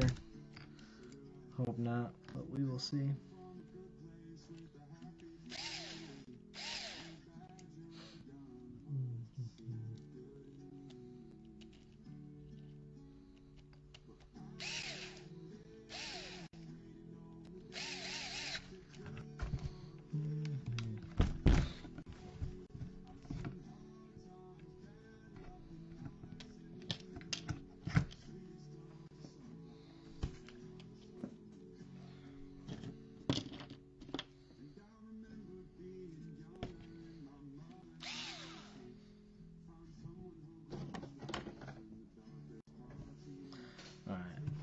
Last screw goes in here.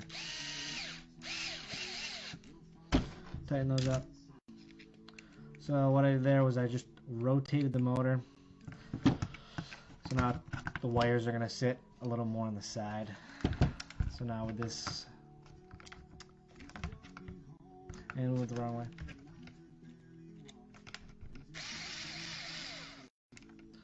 It's all good. We don't have any views in here anyway, so no harm, no foul. Caught it now.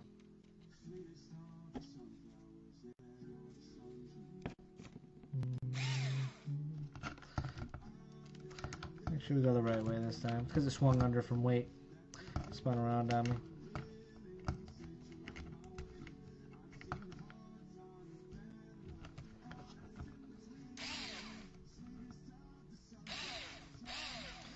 We're going to want that. There we go.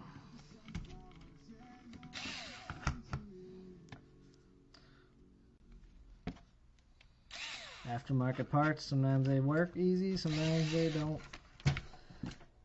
Gotta figure it out, but that's fun of the hobby.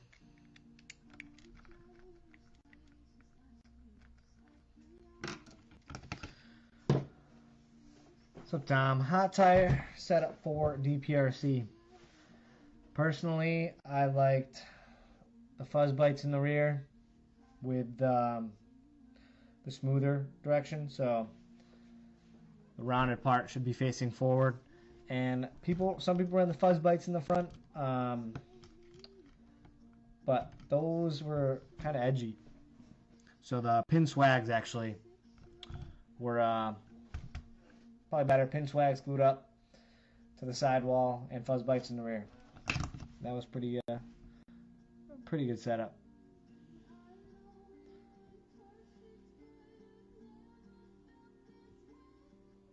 There we go. Yeah, so that should slide in there. So we tilted the wires around a little bit, and now this fan mount should fit in there beautifully. Exactly what we're looking for.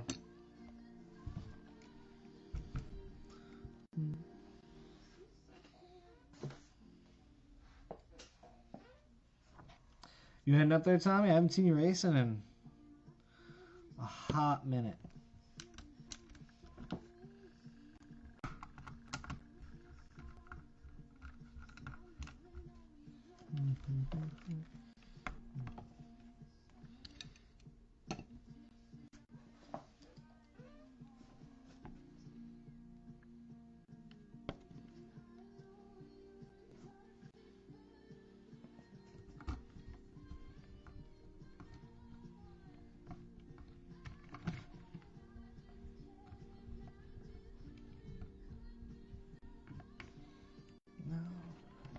There we go.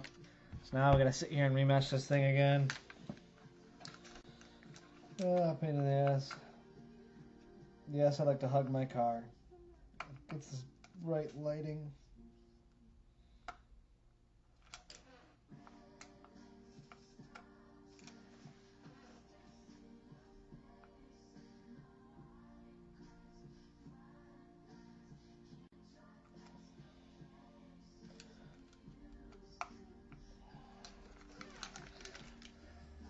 Boom, just like that.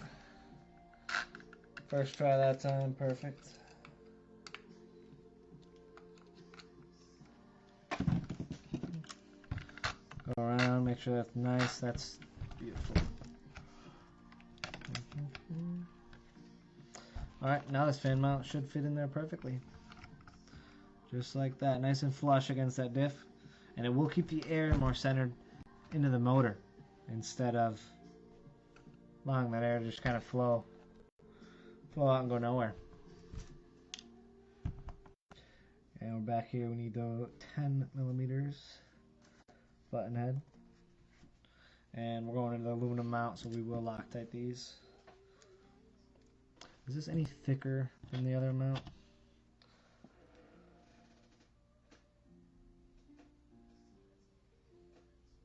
Looks about the same thickness. Just want to make sure that if I need a longer screw or not. Looks to be at the same length. This 1-up mount should help with a little bit of cooling. Not that I had any cooling issues, honestly. This Trinity slot machine was absolutely rocket ship and ran cool. It does have the torque rotor in it, which I think works really good at RC. Small tight track, gets in and out of the corners, and it's 4-wheel drive, so you always have the grip. There we go. That's nice.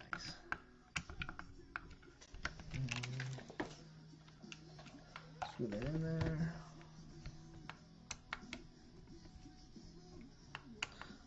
So that is the holes for the center diff mount.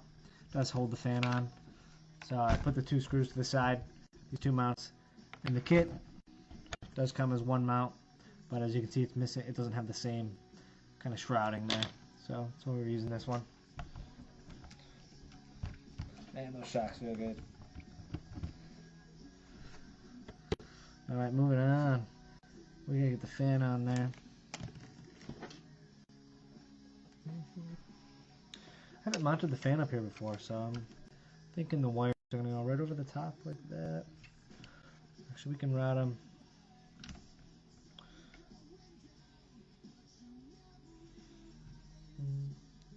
I'll probably just be plugging it into my receiver for now, so I don't have to solder.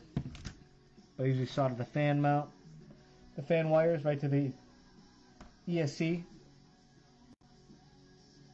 but we're just going to plug it into the receiver for now.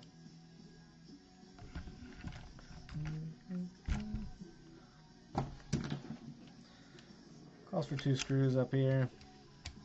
We're going to put that wire down to the bottom towards the receiver.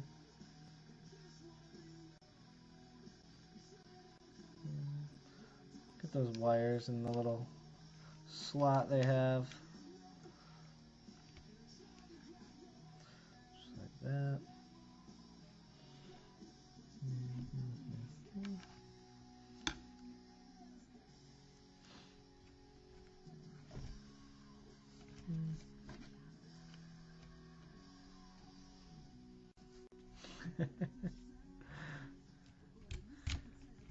You know, Steve, I probably would be painting a body pretty quick, but I already got 2 bodies painted.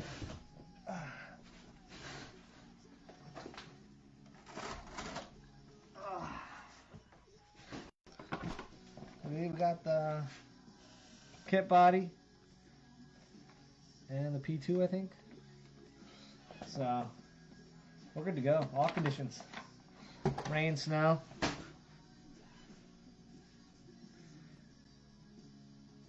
Oh yeah, Tom. Are we talking your cool gauge. I won't give any more tips. I know you've already kind of shared it, but that thing looks pretty sweet. I saw a bunch of other people kind of trying to go in that same direction.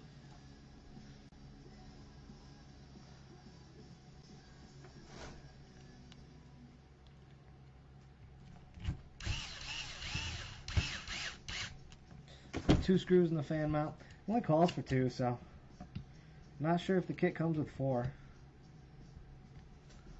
This has an option for 4, but I guess you don't need it. So save weight that way.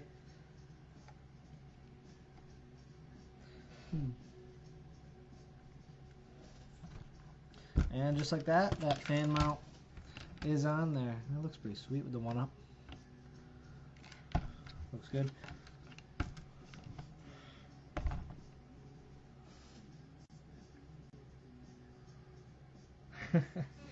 Yeah, I mean, I already have the kit body painted, so probably end up painting another one. Maybe we'll try something fancy, you know? Yeah, we try, Steve. 2's a big number, so 3's even bigger, man. I don't know if I can count that high. You're cutting it. Alright, we'll pull the other 2 screws in here. Why not?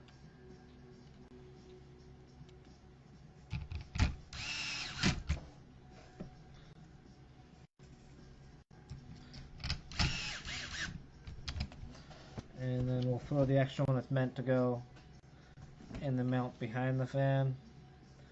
Right in the mount so we don't lose it. Just right in the mount. I'll put that over there for now. Spare stuff. And just like that, we got motor in, servo, fan. We're getting there. We got battery tray next. Looks like this one comes with the carbon fiber tabs. I don't believe the Elite, either the Elite did or the regular one did not. So, but this one does come with the carbon fiber tab mounts for the battery. Adjustable height, of course.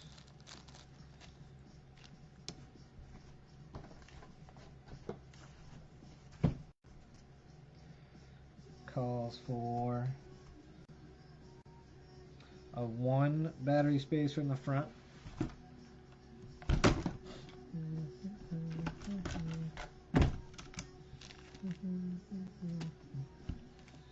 Open these up. I need the screws.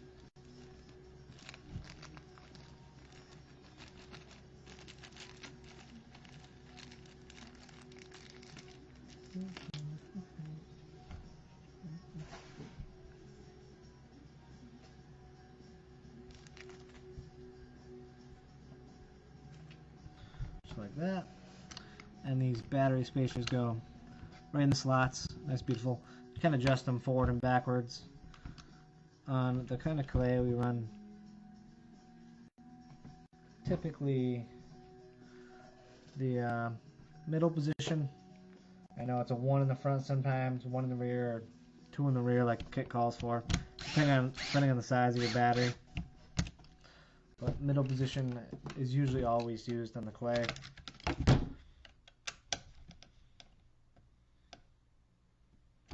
Just like that. Got the 1 in the front. Comes with the 1, 1, 1. So I'll have to check the battery. I'll check it now before I screw this in.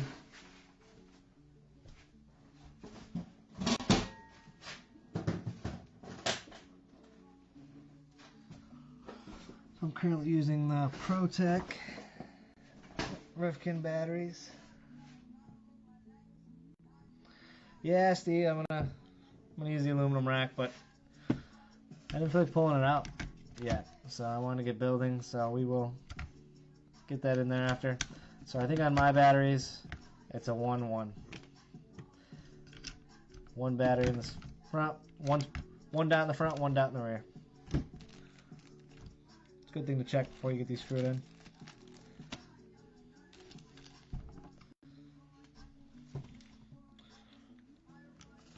I think I got a few.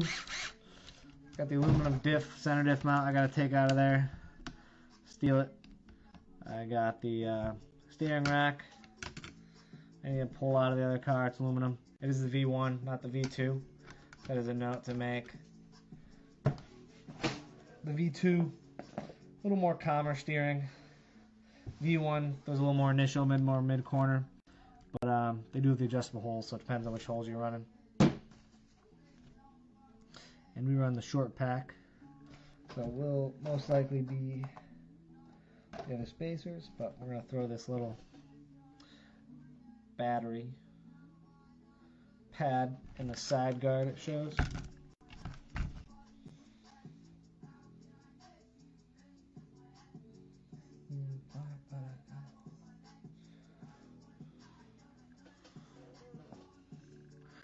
That sits beautifully on the side of the chassis. Brace just like that. Yep. There we go. It sits just like that in the side rail.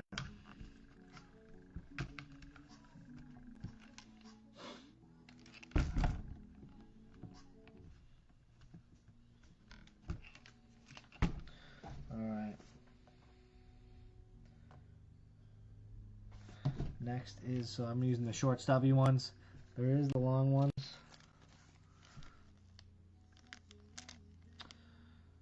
Those are used for taller batteries, but we're not running a tall battery.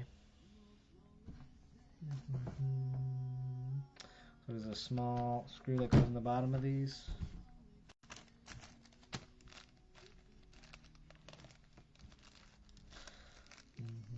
Steve, when you picking one of these cars up, you know you're gonna want to, so you might as well get set going for it. And this is the final chassis side guard screw, and that will now hold that chassis side guard down through that battery brace. And I got the other short one, goes in the rear.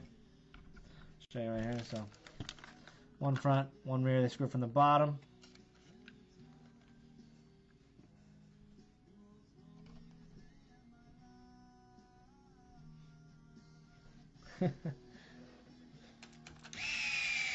What's that leg up, Tommy? You don't want to give any hints? Is it the? I saw you hinting at accuracy on one of the posts. That it's pretty much trash. It's not even worth it because the accuracy tolerance was too high, which I guess makes sense.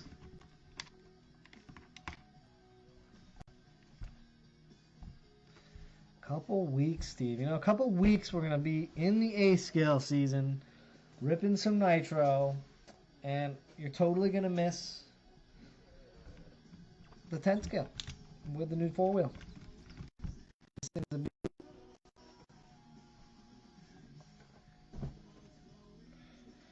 Yeah, I'm not assuming we don't need too many additional parts, Steve.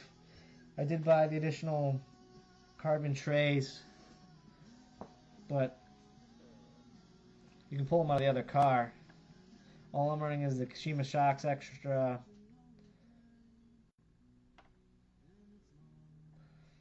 The thing's basically kit, not even the aluminum rear hubs, because I don't need those. Sway bar. We'll see what we're gonna do with sway bars after, but I'm hoping the kit works pretty good. And this is a test for the carbon tray. Sometimes you gotta space these out depending on the size of your battery. I might need a 2mm shim.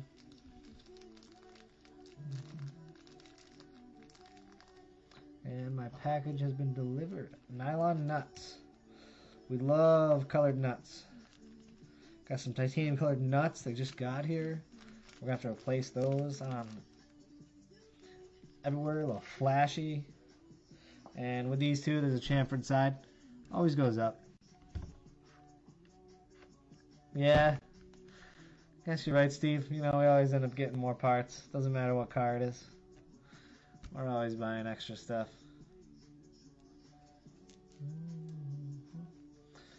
So we'll thread these in the top of these brakes. Looks like it calls for no shim. But I think I'm going to at least need a 1 mil. We'll do 2 mils because I think the Protect battery is a little taller. The Rivkin one. We'll do 2 shims.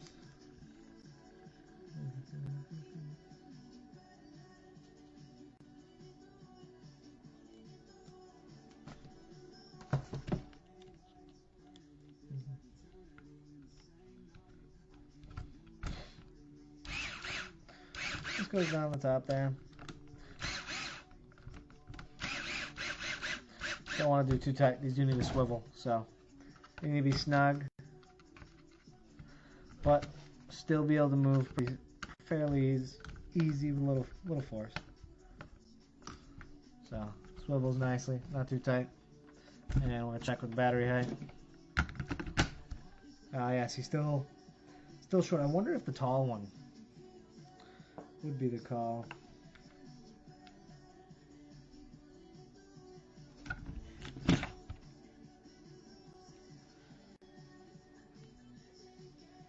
I think the tall mounts might be just a little too tall.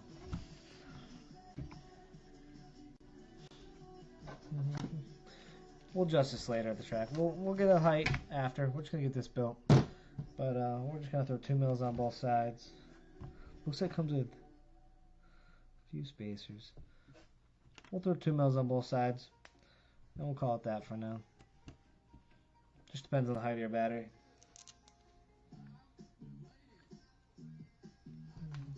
Might need longer screws. I'm gonna throw more spacers in there, or I can try the taller mount. But for now,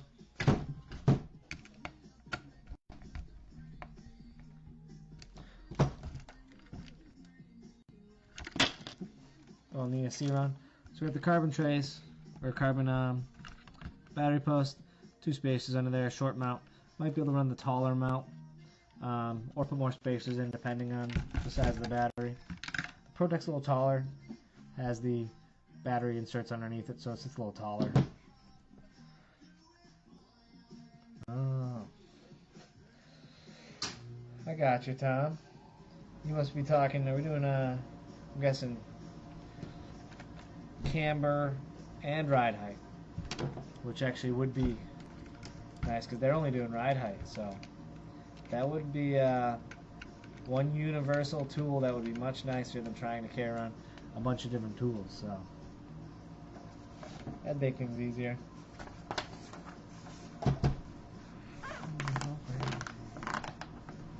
Yeah, use spacers as needed. We'll check those out later. I think I might need a on the tall. I might run some titanium spacers in there too. You don't really see under there, but I like things flashy. Yeah, Steve, we did not get the screws yet. Didn't bite that bullet, but I'm gonna hate myself later for it. But we did get the titanium ringer screws, and they match the standoffs. So we're gonna build those last like usual because we hate turnbuckles. We only build them at the end of Titanium Turnbuckle Tuesday. So that's later.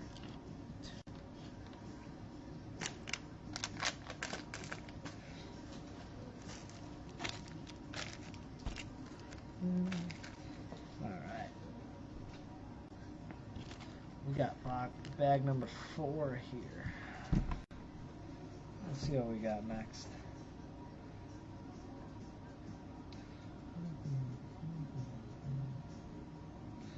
Alright, it's actually calling for some electronic installations. Alright, so these trays on, the new trays we got. We got our new carbon fiber receiver and electronics mounting tray. These make things a lot easier.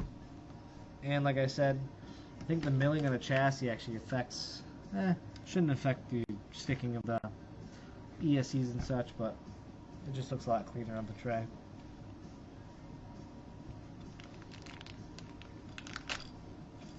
Yeah, man, Tom, that's pretty sick. I won't lie. We'll definitely have to give that a test.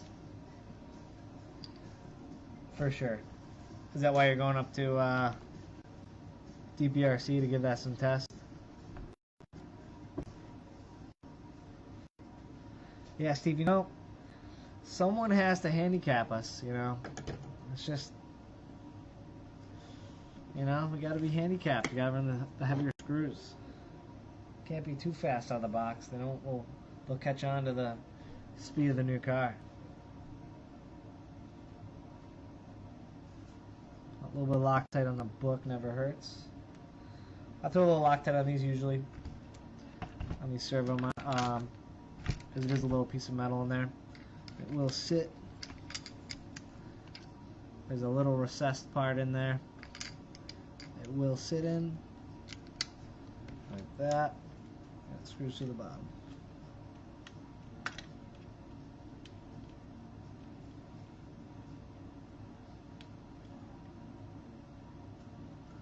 Bam, just like that. Carbon tray in there. Looks flashy, looks good. Makes the car faster. Get a few extra tenths off a lap. Every carbon piece put on the car.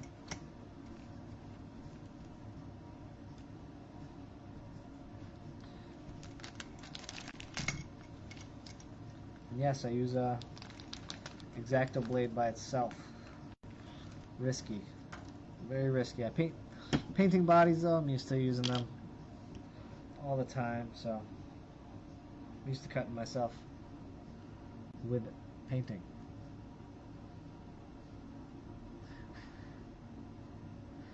Yeah, Steve, I know you got a few handicaps there, but we don't judge.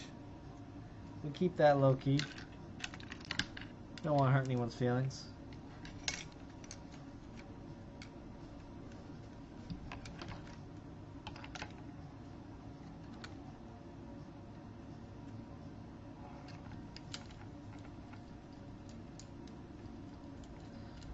Go. One screw in. Electronics tray has two mounting. Gotta tighten that screw. The mount has little screws inside you can tighten so it doesn't fall over on you. I just haven't adjusted them in a long time.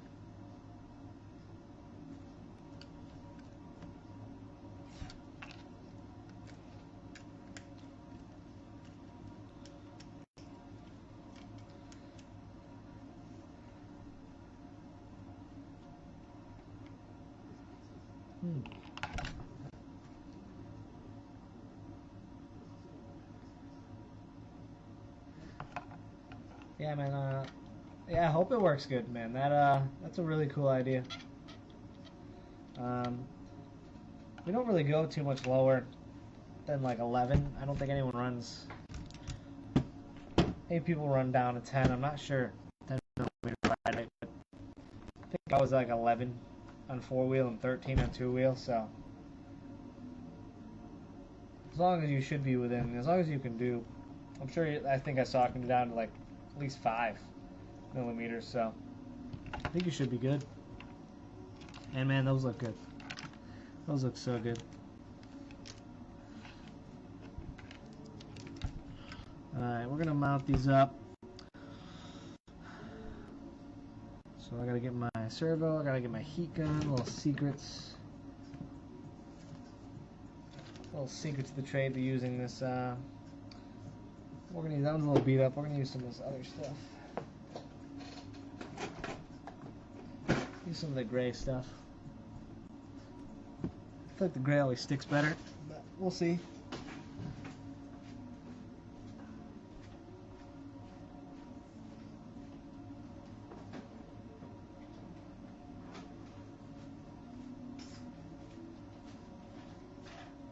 Got the trusty heat gun, covered in paint. We use this for our airbrushing. I'm gonna plug this bad boy in over here. If you've ever had trouble mounting your servo tape and getting it to stick, this is the secret. You got to heat it up when you're placing your electronics down.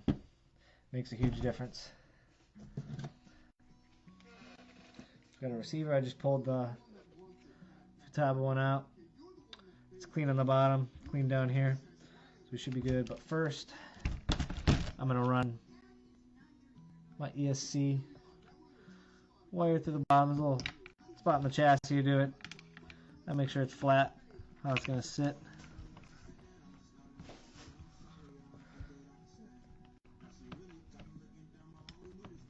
Oh, could have done that before the carbon tray went in. Probably been a little easier.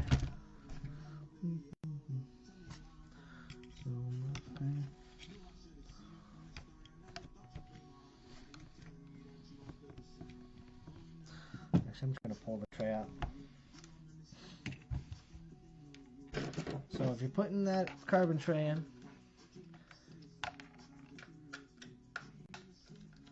make sure you feed your ESC wire through first.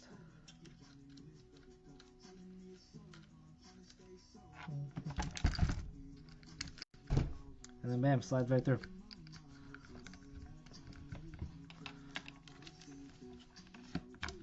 Bam, just like that. Then we'll put this back in here.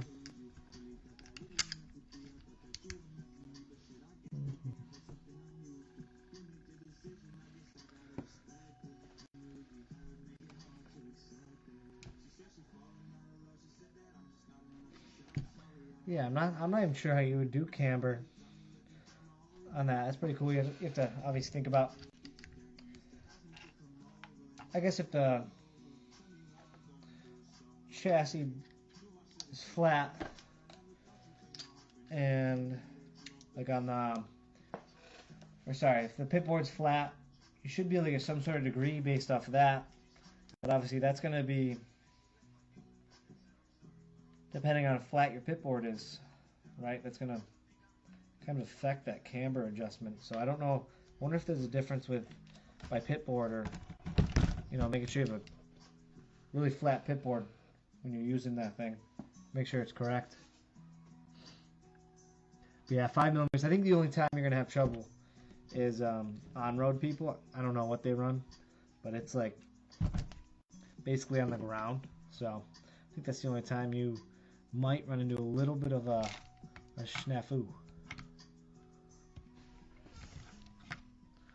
Alright, we got our sensor wire back there. She's a little long. That's fine. I'm going to kind of make sure everything sits right. Might get my ESC tape down on my receiver so I can make sure everything looks nice and neat. I do like to make sure there's not too much tense in here. It sits straight and flat. So as you measure this out, measure it across the ESC, right about there. Then I cut it. Get a sharper X-Acto knife.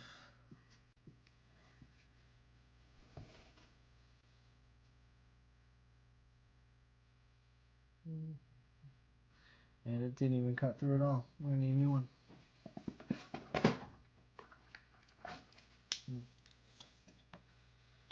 Got a whole stash in here. We're gonna use a new piece now.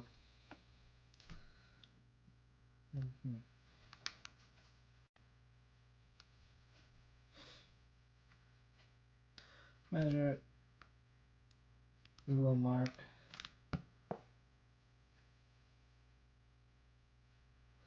Cut it. Peel it off. And then I'll heat this up pretty hot before I stick it to the ESC.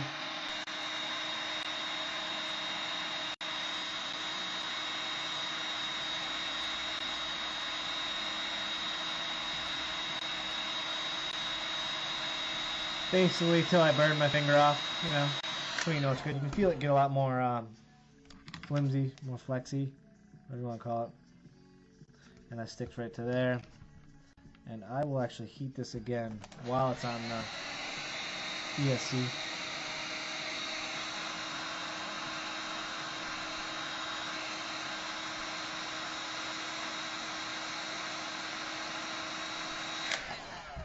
stick that right down. Oh yeah, you know, Tommy will figure it out. But it's not easy. It's a tough one, but he'll figure it out. And yeah, you too, Tom. We'll see you around, man. When are you coming? You coming to RCE? What's going on, man? Hopefully we see you there soon, or some new products at least. That sounds like a pretty cool one. All right, so next we stuck that down, heat it up. Now it should stick really good to the bottom there after heating that up. Kind of gets the adhesive, I believe, soften the adhesive up, makes it stick a little better. And I'm going to make this as straight and flat as I can, make it look nice. I try and make the ESC wire actually come out straight through the hole from the ESC, so I line it up right there and get a ballpark, nice and centered, nice and straight. I'll pull the rest of the servo tape side off the plastic, and you can see it sticks much better heating it up because it doesn't try to pull off. Once it's heated, I'll heat it up again before I stick it to the ESC tray.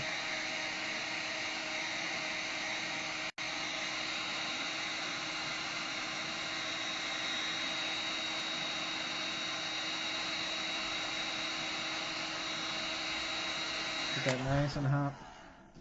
I'll pull the ESC wire through, make sure it switches out of the way, and right where we had it placed, and we'll push that right down there, nice and square, nice and straight,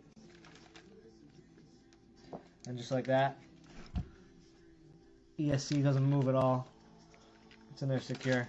Heating that up makes a huge difference. Those will always just fly off. And I do have to use a switch. The button on the ESC died. Kind of pretty close to when I got it, so that's no fun. But so I will tape that down after, but we're going to work on the receiver next. Feed these wires through, kind of see where we want it to sit. Because I want to be able to feed these wires, route them around on the side of this receiver. Make sure there's room. Make sure it can be nice and neat. We don't like a spaghetti mess. As you can see, I got them fed down here to the back of the servo. And it's going to come around to the side of the side guard and the receiver. So I want to make sure when I'm putting that in there, that's in there and fits right in there nicely. Leaves a little room for the wires. Just like that. So same method.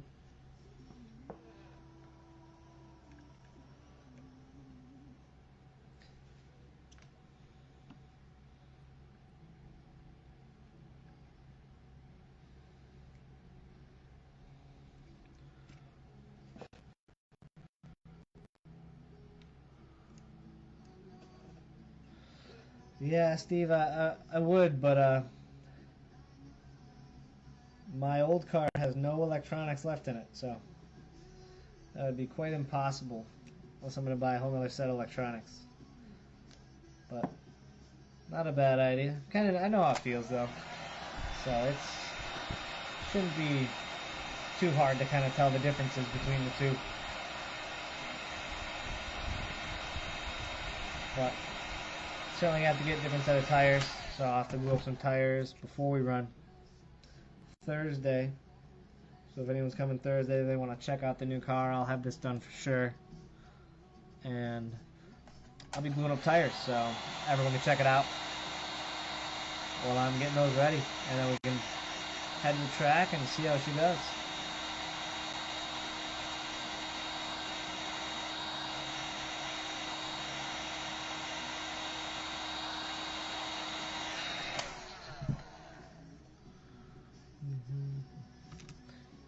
Got the old one sitting right here, actually. You can see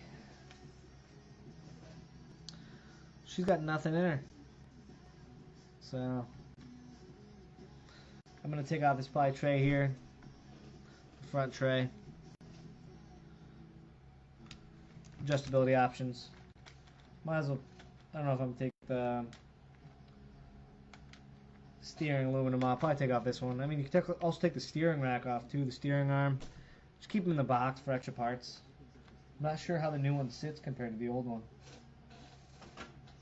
Because there's that servo tree off of the steering rack.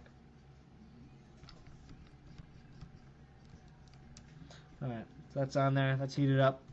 We're going to rip that off. See, it sticks much better. That's the key. I usually do the lighter if I'm on the track, if I don't have a heat gun, but it sticks right to it.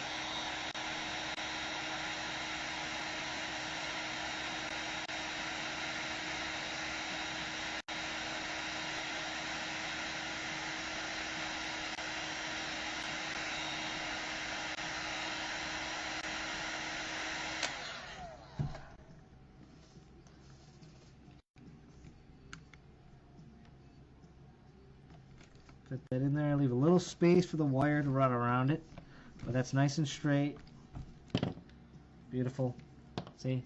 Left a little bit of room there, a little bit of room here, so we can route those wires and not have it look like a pigsty, because that is not what we want. The servo wire is a little too long, honestly. They could use shorter wires. So I'm going to kind of fold that back and forth, and the side crevice I left here, nice and flat. Sometimes I'll put heat shrink around it, depending how crazy I'm going to go. But for now, we're just going to push those down in, let that sit there. And servo goes in 1, and ESC goes in 2. I remember that because it always feels backwards. But it is correct, at least on the Futaba. I don't know about the other remotes, but that's how mine works. And then just like that, and kind of push those down a little more. Kind of once you push them in there, get them in there, they kind of stay pretty well. You kind of crease them a little bit, so it kind of stays down in there. Nice and neat. Don't have wires everywhere. Do have the fan wire hanging up. We'll take care of that one after. And our battery wires. No, they don't. No carbon chassis yet. You can run the other one, but it will be 3 millimeters shorter, as this chassis is a standard, and that's 3 millimeters longer than the old chassis on the Elite. So we do have the -3, which is the same as the old one, the standard, which is the new one on the dirt, and the +3, so it's 6 millimeters longer, and that's on the AC car. That's for carpet and AstroTurf. But we'll see. Should be fat. And you know the carbon chassis is a little more flex. I was running that on the old car, so it probably will be a little bit of a difference to play with, but we'll make it work. I'm sure they'll come out with one soon at some point. Pick up these before I cut myself. Yeah, I said they have a huge stash of these in the box.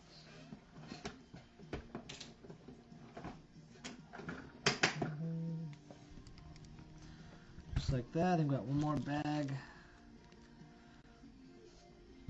of parts here.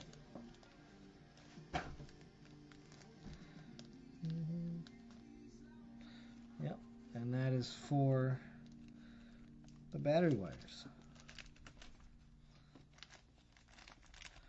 We got the nice little dropped it piece to hold the wires down from the center diff and the last center diff screw.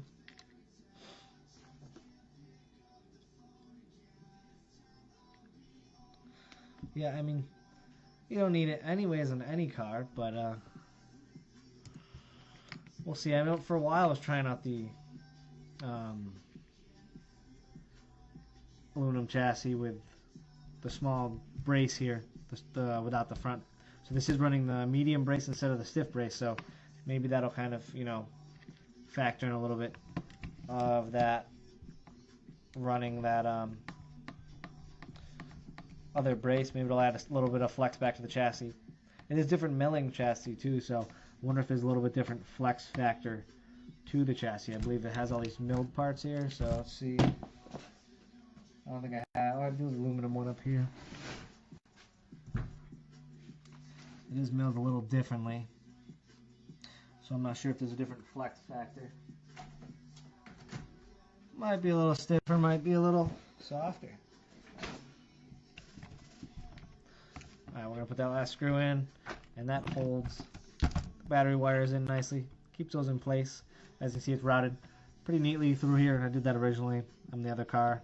So it doesn't appear to be any difference in layout of the wiring. The wiring seems same as the old car, so you should be able to just pull your electronics right out. I don't have to unsolder, change anything, so.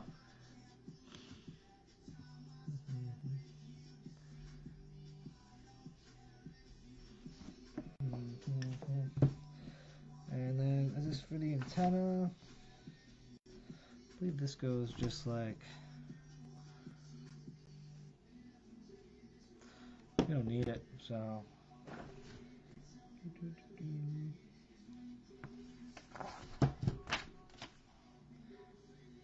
Yeah, just this little antenna for antenna, which we don't run, so we don't need that.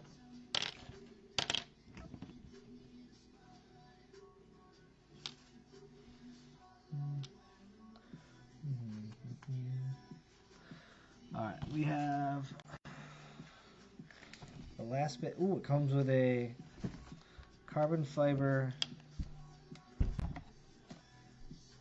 wing saver, which is actually a nice upgrade.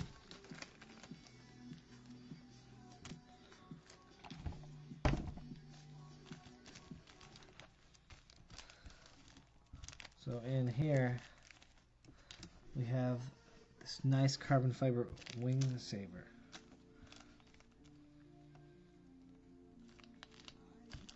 Which I do believe was an upgrade on the last kit. Comes with clips. Those are if you're running the other body mounts. We will be choosing to run the Velcro. We'll save those. I'll use those for A-scale. And it calls for the razor at 0 degrees. So we're going to run 0 degrees on the wing, so that's going to flatten that. It's going to flatten the wing out actually. So it's going to be run the 0 with the degrees sign to the back, and it will actually flatten out the wing. But we're not going to put the wing on yet. We don't have that cut out. I believe it needs to be cut out. Yeah, we'll put the holes in it later. We'll just get this in here for now.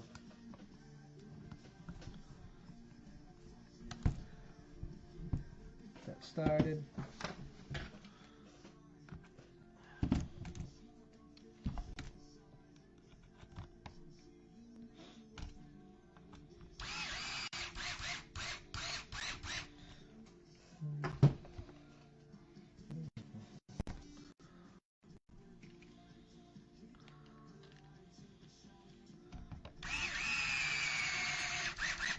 Bam, just like that. And then we got wheel nuts. Make sure we don't lose those. We'll get down a little tight just so they don't go flying anywhere.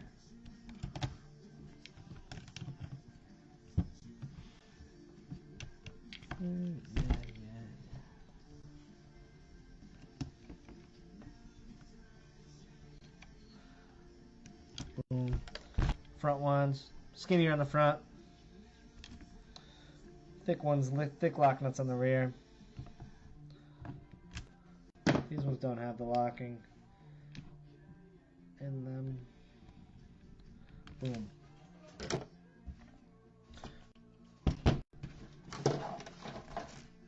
And just like that, the car is together. I do have to do the turnbuckles. We'll get that taken care of now. But yeah, that is the built 22X-4 2.0 DC. Gotta say, I love the hub height adjustment. Double check and make sure I got those all lowered. Looks good. And then drivetrain feels nice. Shocks feel great. Shima shocks look amazing. Alright, yeah, so we'll get building these turnbuckles up. The worst part of the build. The least fun part. I don't have any fun doing these. Maybe it's because I messed them up way back when I was first starting to build the cars. I don't know, but if you guys want to check out, these are the buys I'm running. Painted by yours truly, Big Red Airbrushing. Hit me up if you guys want any paint.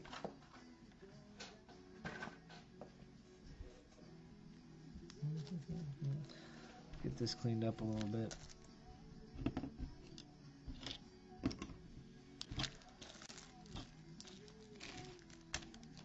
Extra screws. It's nice it always comes with extra screws. I always lose some.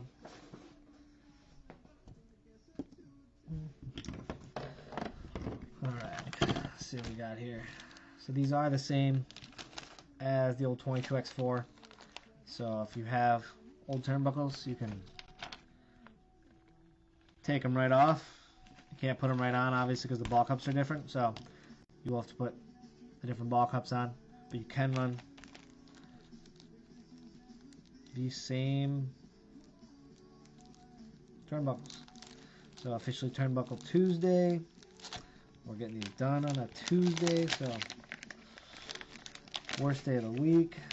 Kind of matches with turnbuckle building.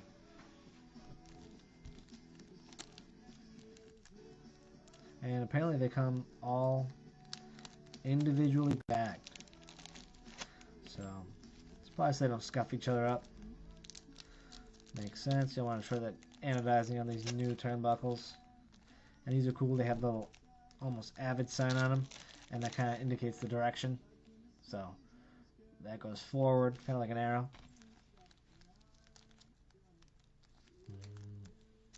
These look sweet.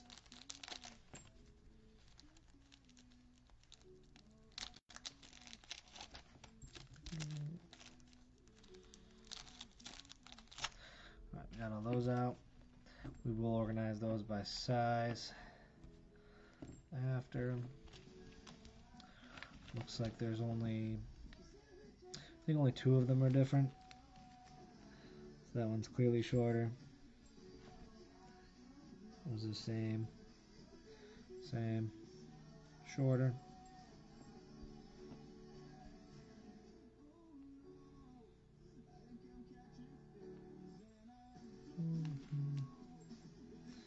Looks like 3 of them are shorter. We got 2 steering, 1 servo, and 4 camber links. The steering and the servo link are going to be the shorter ones. The camber links are going to be the longer ones. We do these curved ball cups. Got to make sure put these on correctly. We'll go back to the manual and make sure we build these the proper way.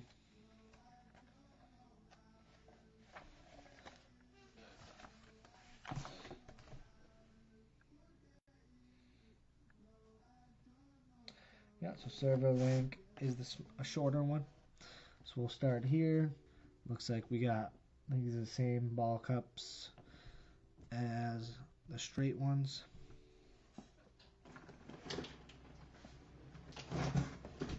What I do is I will go and thread half of them at a time. I'll show you.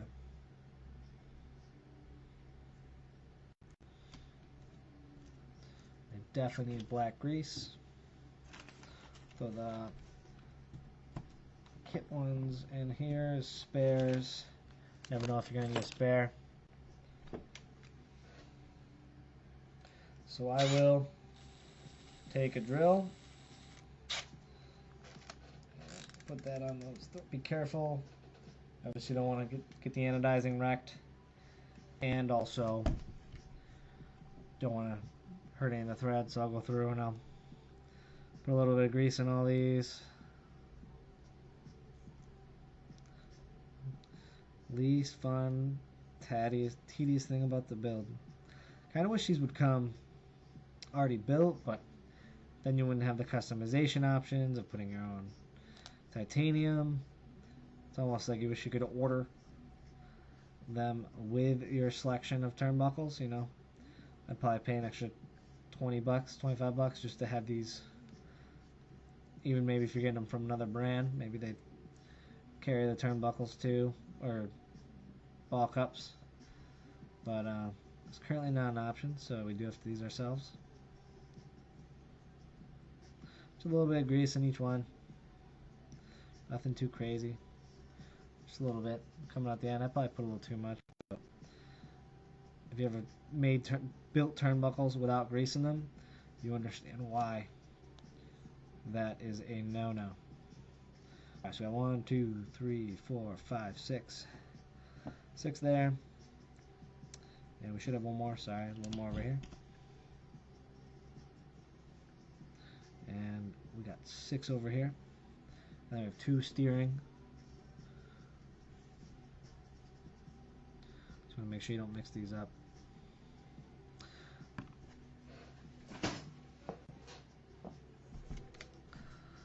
So what I will do is I will take one side on the drill and I'll go through and I'll ream half of them, and then I'll swap it around and I'll go through and ream the other way on the other half. It kind of feels like it speeds up the process a little bit, at least. You're not threading them on individually all the time, so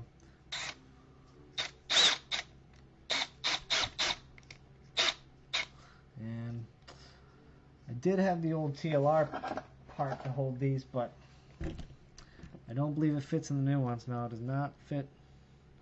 Well, I guess it does snap in there a little bit, so you kind of actually looks like you can use this old TLR tool. Didn't think it fit last time, but apparently it does still fit, so I can still use this. Didn't think I was going to be able to. In and out, I've run out a few times. You can feel it kind of loosening up a little bit. And I'll pull that out a little bit so I can pop it out. And then we got 1. And then we just go down the line and we'll do them all.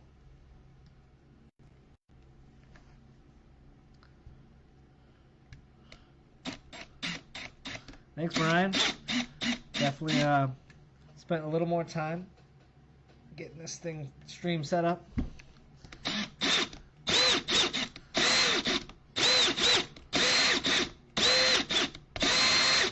We got the sponsors on there now.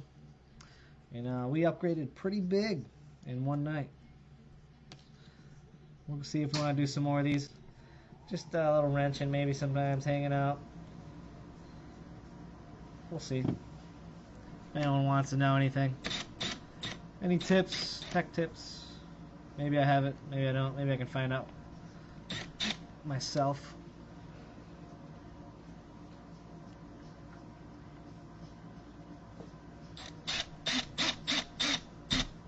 Doesn't quite fit that great.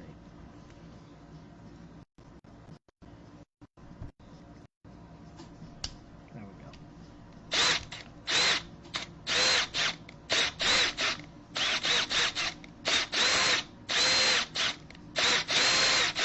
So in and out a bunch of times. Keep those in the same pile though. You want to make sure you don't mix those up with the other side, because obviously they're threaded the opposite way. So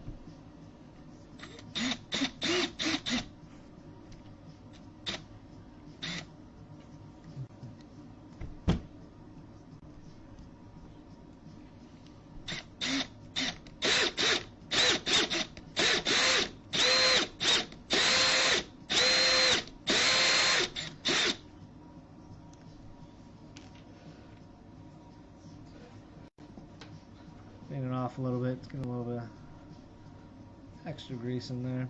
So we got 4 of those done. Need 2 more. If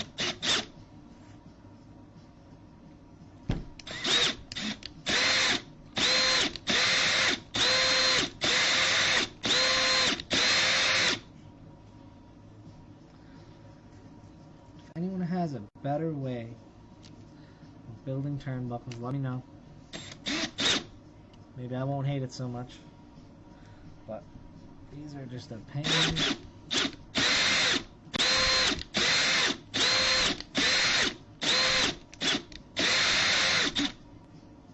Alright, so once these thread, I'll actually leave this last one threaded on there. Wipe some of that extra grease off. I will leave that threaded on there, kind of right till the end. And leave that one on there. Make sure you know which side you did. Actually, I do have one more steering one I need to do, but we'll do that after. So now, I had the arrow forward, and I did this side. So now, if I have the arrow forward, I'm going to do the right side now. So I'll flip that around, and we'll do this side.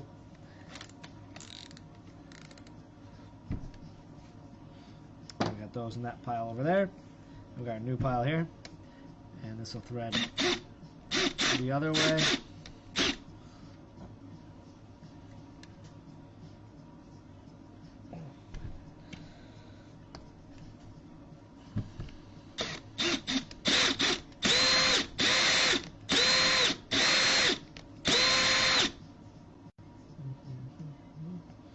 Put that in the new pile.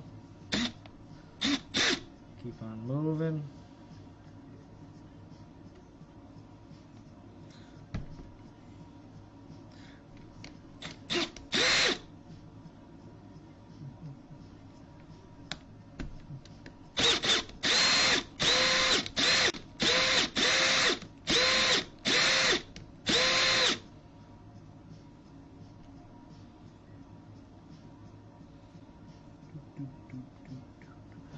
The music up a little bit. A little Eminem going on.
Oh, it's so tedious.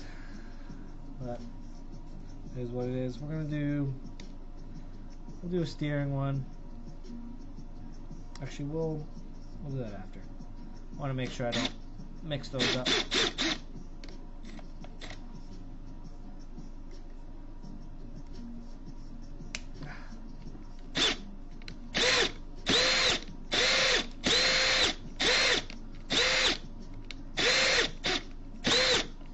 So as I did before, I'll leave this one just threaded on there because you can thread them on here anyway, so leave that one threaded on there. Now we have two.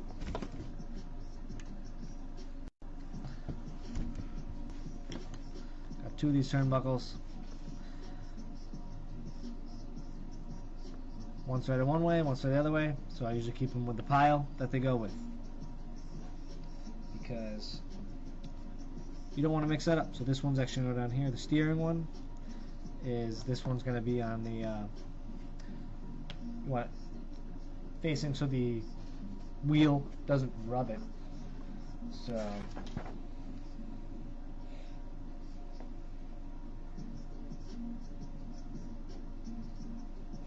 so we're going to run this one over here, this one over here, and because this is going to go on the left side for the left wheel, and these are both steering rods, so I can actually get those built right now. but let's thread them quick as we did before.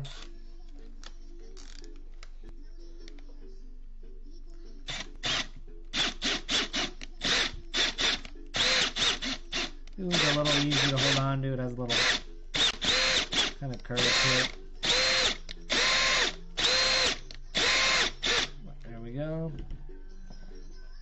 And it should thread in there pretty nicely. As long as it's greased up and it's been threaded in a few times, it should thread in here pretty nice. So that is why I do that multiple times. It doesn't wear it out too much. I've never had an issue with them adjusting at all. And we will leave that one. You want to make sure they're pretty even side to side.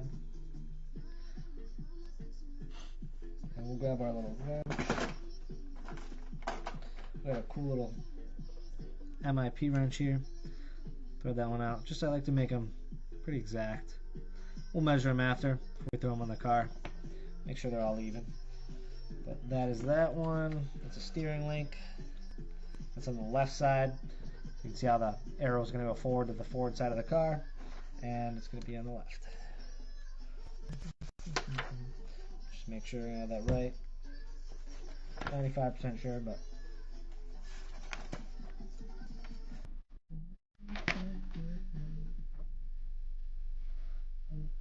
yep, goes.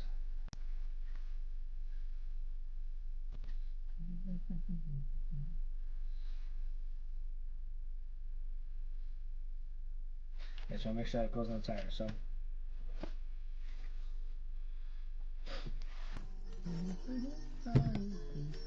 alright, let's get some of these built up. It's already threaded. So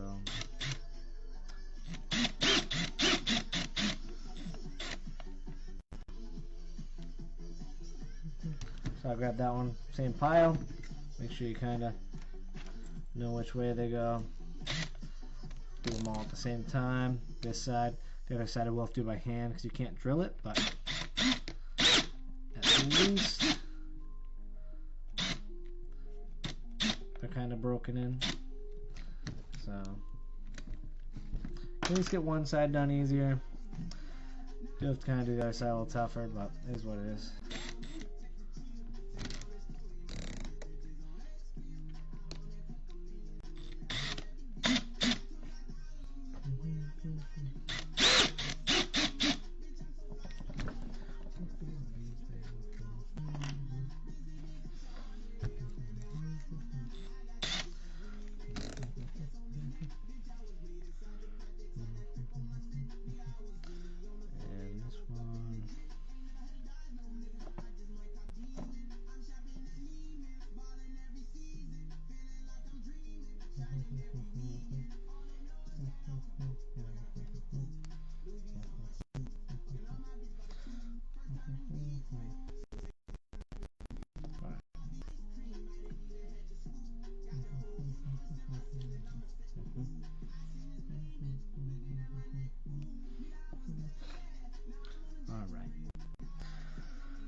So we got one more here.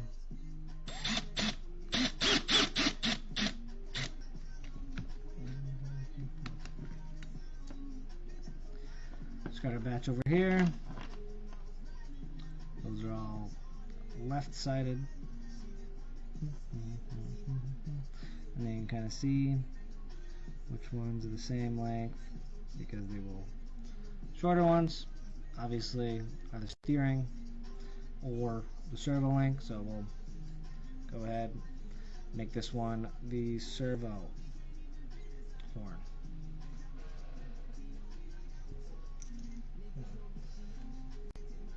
And this is the boring part. This is why these are very, very tedious.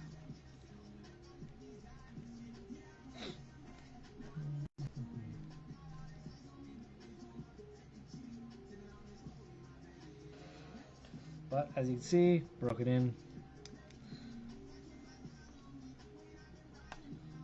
And they go going pretty nicely, not too easy. And we'll go back to the steering and servo. Try and get them even. And I try and have them face the same way. So we got that one, then about 45 degrees apart.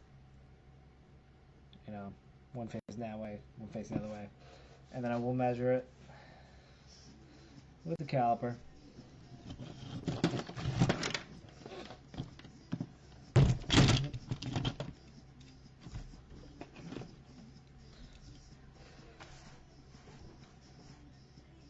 Servo links looking for 23.1.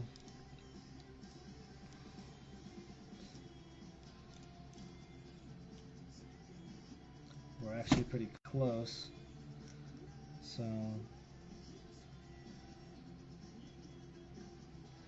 I will just move each side an even amount, the same amount.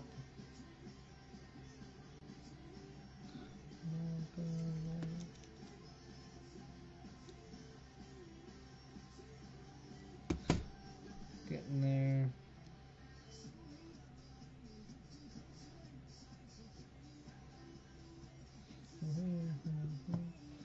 Left side, so I want to make sure it goes the same way. Yes, that's matches up. They have the left side, they have the little indicator while I have the arrows, so just gotta make sure it's on the same side. Make sure it's the same direction. 23.2. So we need to bring that back just a little bit. We'll just do like we're doing both sides. So when you change both sides like that, it will get a lot smaller fast.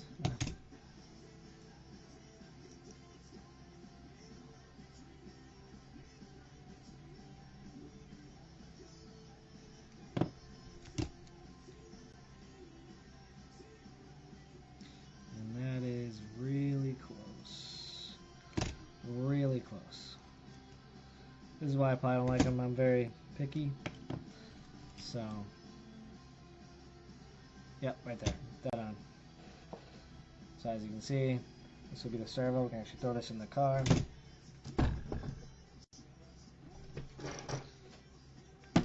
Throw them in as we go. So that one's going to go right here between the servo and the mount. Make sure the arrow is forward. And if you're using the kit turnbuckles, make sure that arrow or the line goes on the left side of the car, or else you'll have them backwards, and you'll want to make sure they're all the same direction. And there we go. That's the servo in there. Looks like that fits nicely.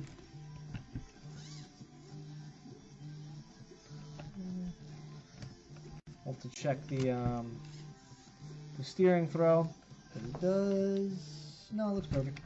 No connection. So it doesn't look like I need any spacers. Depending on how I want my link angled, you might want to run a little bit of servo spacer, spacer servo forward, maybe add a little angle to the link, because it does technically add a little bit of steering curve to it. So if you run that angle a little bit, it will numb the steering a little bit initially.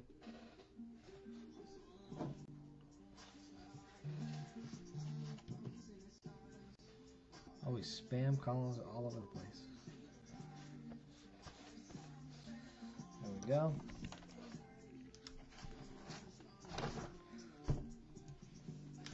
Alright. Get those steering there. Let's get these camber links built up.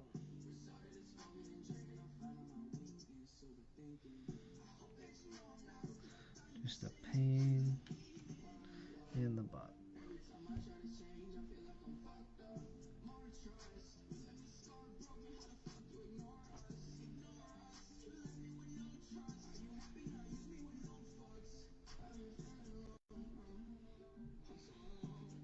Make sure they're even. The camber link should face one down, one up. So we'll have this one facing down, this one facing the back. They are very even. So I'll measure these up. And we need 27.1. So we're pretty close. A little smaller.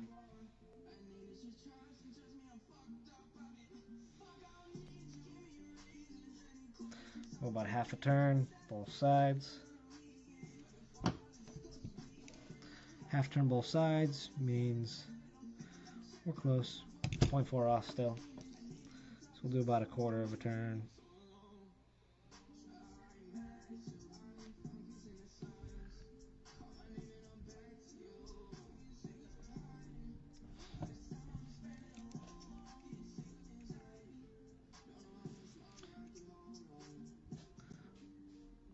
How you doing?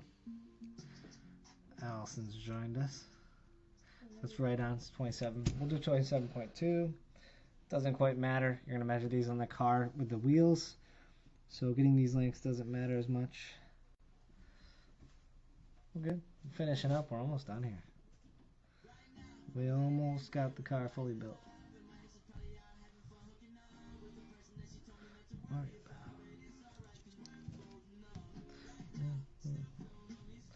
We're on the worst part. Turnbuckles. Some people get them out of the way early. Sometimes I do. Not this time. I had to wait for these. They actually came in today, so just in time to get this build done, or else I would have had to make the kit turnbuckles, and it's kind of a waste.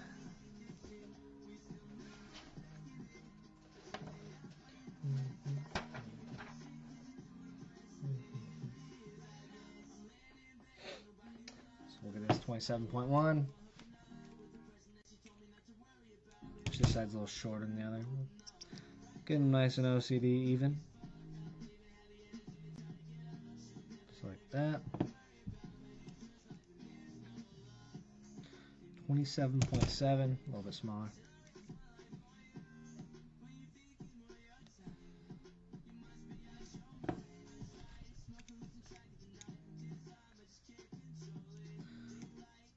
My 7.3.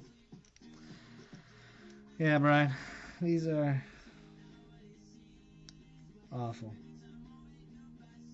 Quite awful. They're so bad. They're so bad. So bad.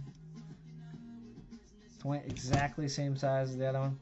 So we'll keep these to the front. We slap these on. And the car is slowly coming together.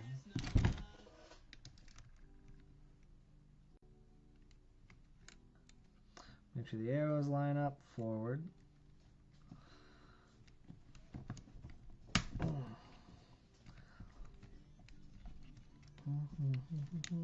Make sure your drive shaft goes in.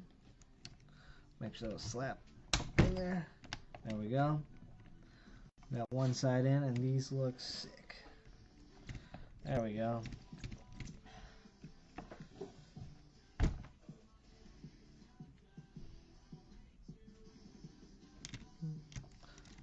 Oh my jeez.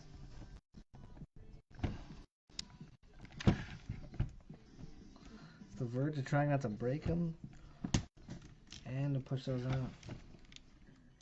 But they're better than falling off. There we go. I got a front end together.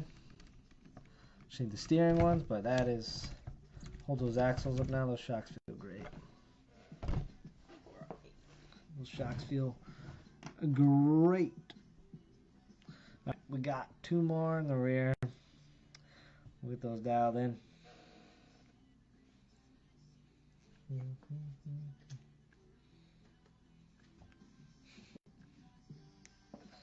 Want to join? Yep. That one might maybe thread it a little easier. See? Break them in, but sometimes, oh, it's because it's going the wrong way.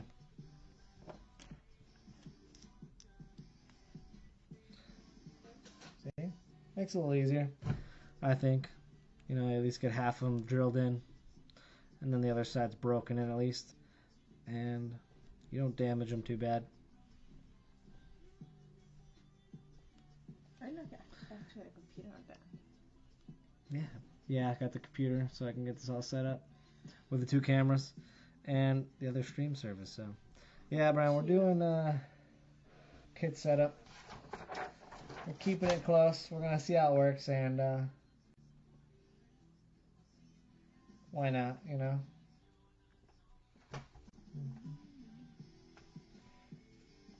We'll see how the kit setup works over there. It is a little lighter, a little bit more roll in the kit setup than what I was running, but we'll see. Should still be good. If anything, I'll have a little too much grip.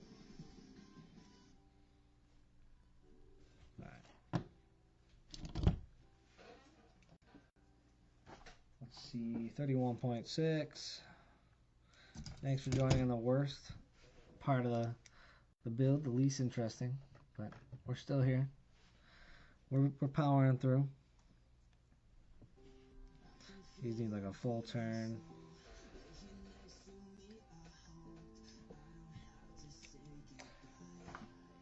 $31.6.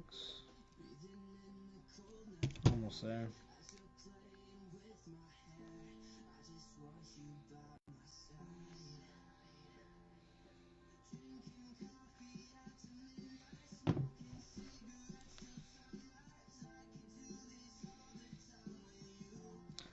We're close.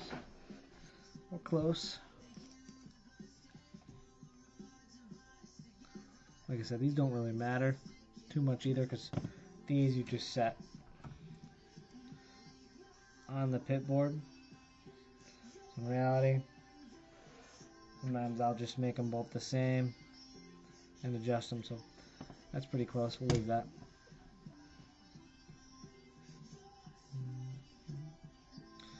So we got one more here.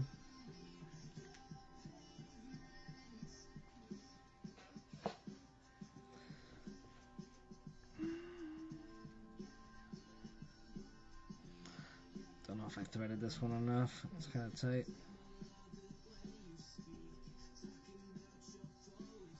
But if you can do it by your hand, it means it's still pretty loose.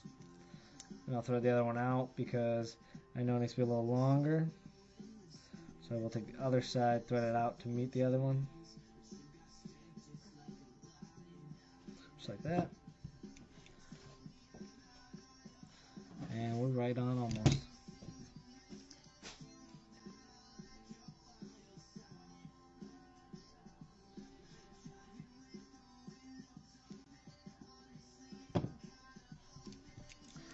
Alright, tune in shortly. We will be putting these on the car for the final touches. We got the rear turnbuckles built up. So we've got to put the steering together. Why can't I see myself? You're going to be over here. Oh. It's a little delayed. So right here's, you can see you right there. But Facebook's a little delayed compared to, so you can see you back there. So slap these bad boys on the rear. Make sure your axle's in, but put those axles in first. Snap the last side in. That side's good. Make sure your arrows are facing like forwards, or if you're using the kit turnbuckles, you want those to the left side of the car. I mean, if you put them all at least the same direction, if they're backwards, it's not a big deal. But when you start putting lefts and rights together, you end up having to math your science together with setup. So it's a pain. Then we got the rears all set up, and we're hitting off that, but that feels much better. Diff feels good in the rear. Look at that, all built up. Now we got to make sure we get the steering turnbuckles built, and left side means this one. We need this one right here, which is not threaded in, so we will take that in the drill.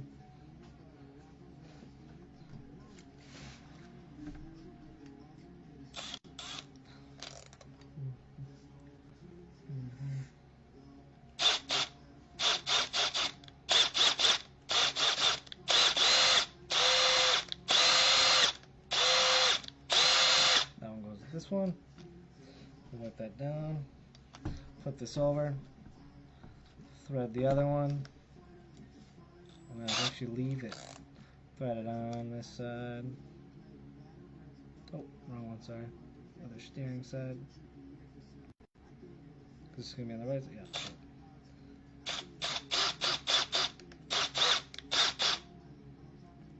Leave that threaded on there.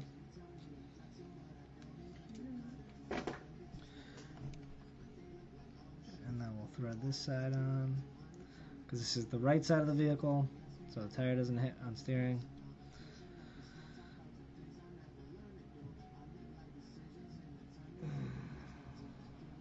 Thread that on there.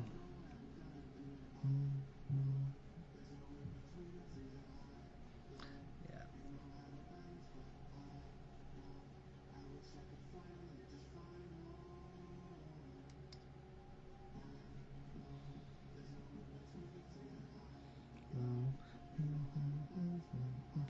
And then these go one side up, one side down.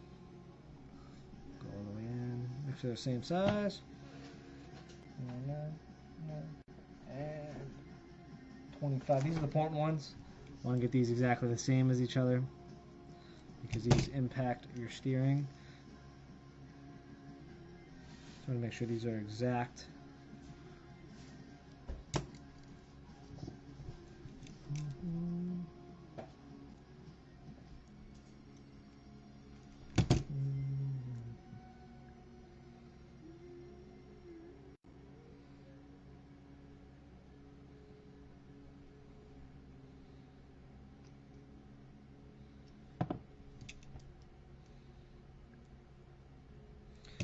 Almost there.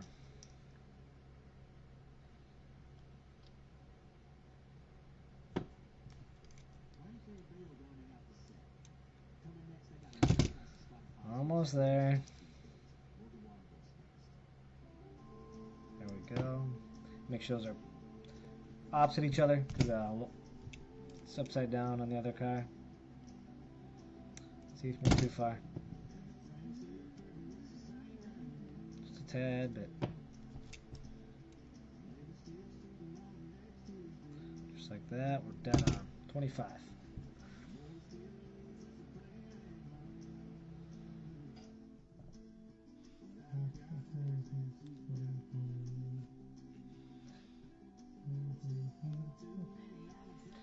You watching from up there? Huh? You watching from in your room? A little bit. A little bit? Checking out what I'm doing? Spying on me? Yeah? Why? No. How's it sound? Oh, I didn't have it. I didn't turn the sound. You didn't put on the sound. It just looked good. Is my voice that bad? No? No? As my mom would say, my voice is incredible. I think it's incredible too.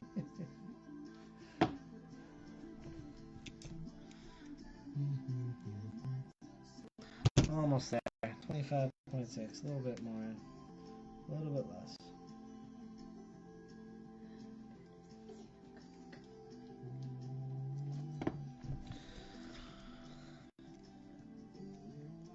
A little more. Almost there.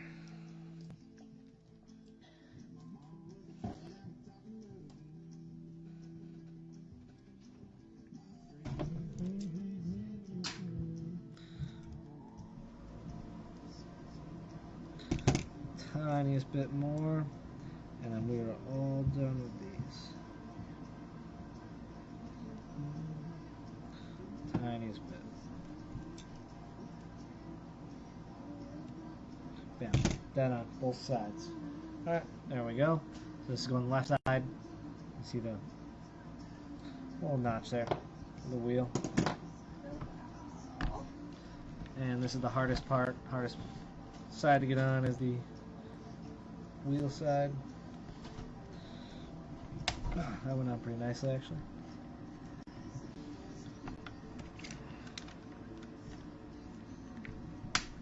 Bam, there we go. These are all the arrows facing forwards, meaning I put those all in the correct direction.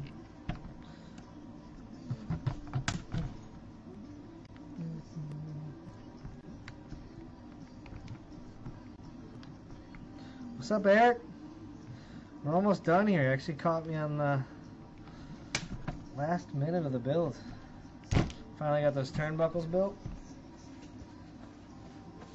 There we go. And she's finalized. I gotta put a little bit of servo tape on my switch.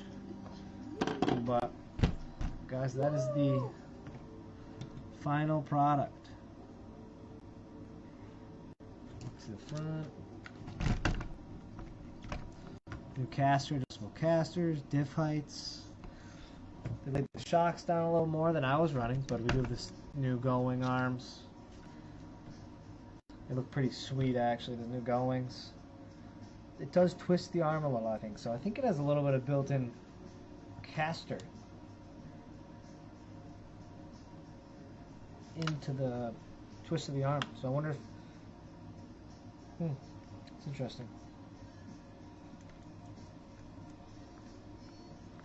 There's the rear. See a little what is it, sway bar spacers back there, little locks there. And I am running camber link a little straighter than if you run it, you know, I run it in the rear here. So it's a little bit straight, a little bit more in line with the axle. She's done. She's built. We're going to have to get a chassis protector when we go over to RC Excitement on Thursday. Probably have to cut one out. A little clear one or something. But, droop looks pretty good. Don't measure it, but shocks feel great.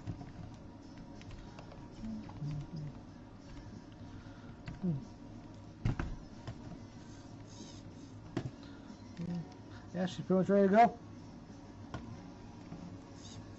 So if you guys have any questions, you know, message me on here, message me personally.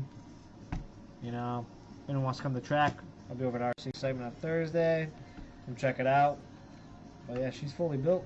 So we'll catch you guys on the next one. Maybe we'll do some more lives. We'll see. This one's a little bit long one. But thanks for tuning in. We'll catch you next time.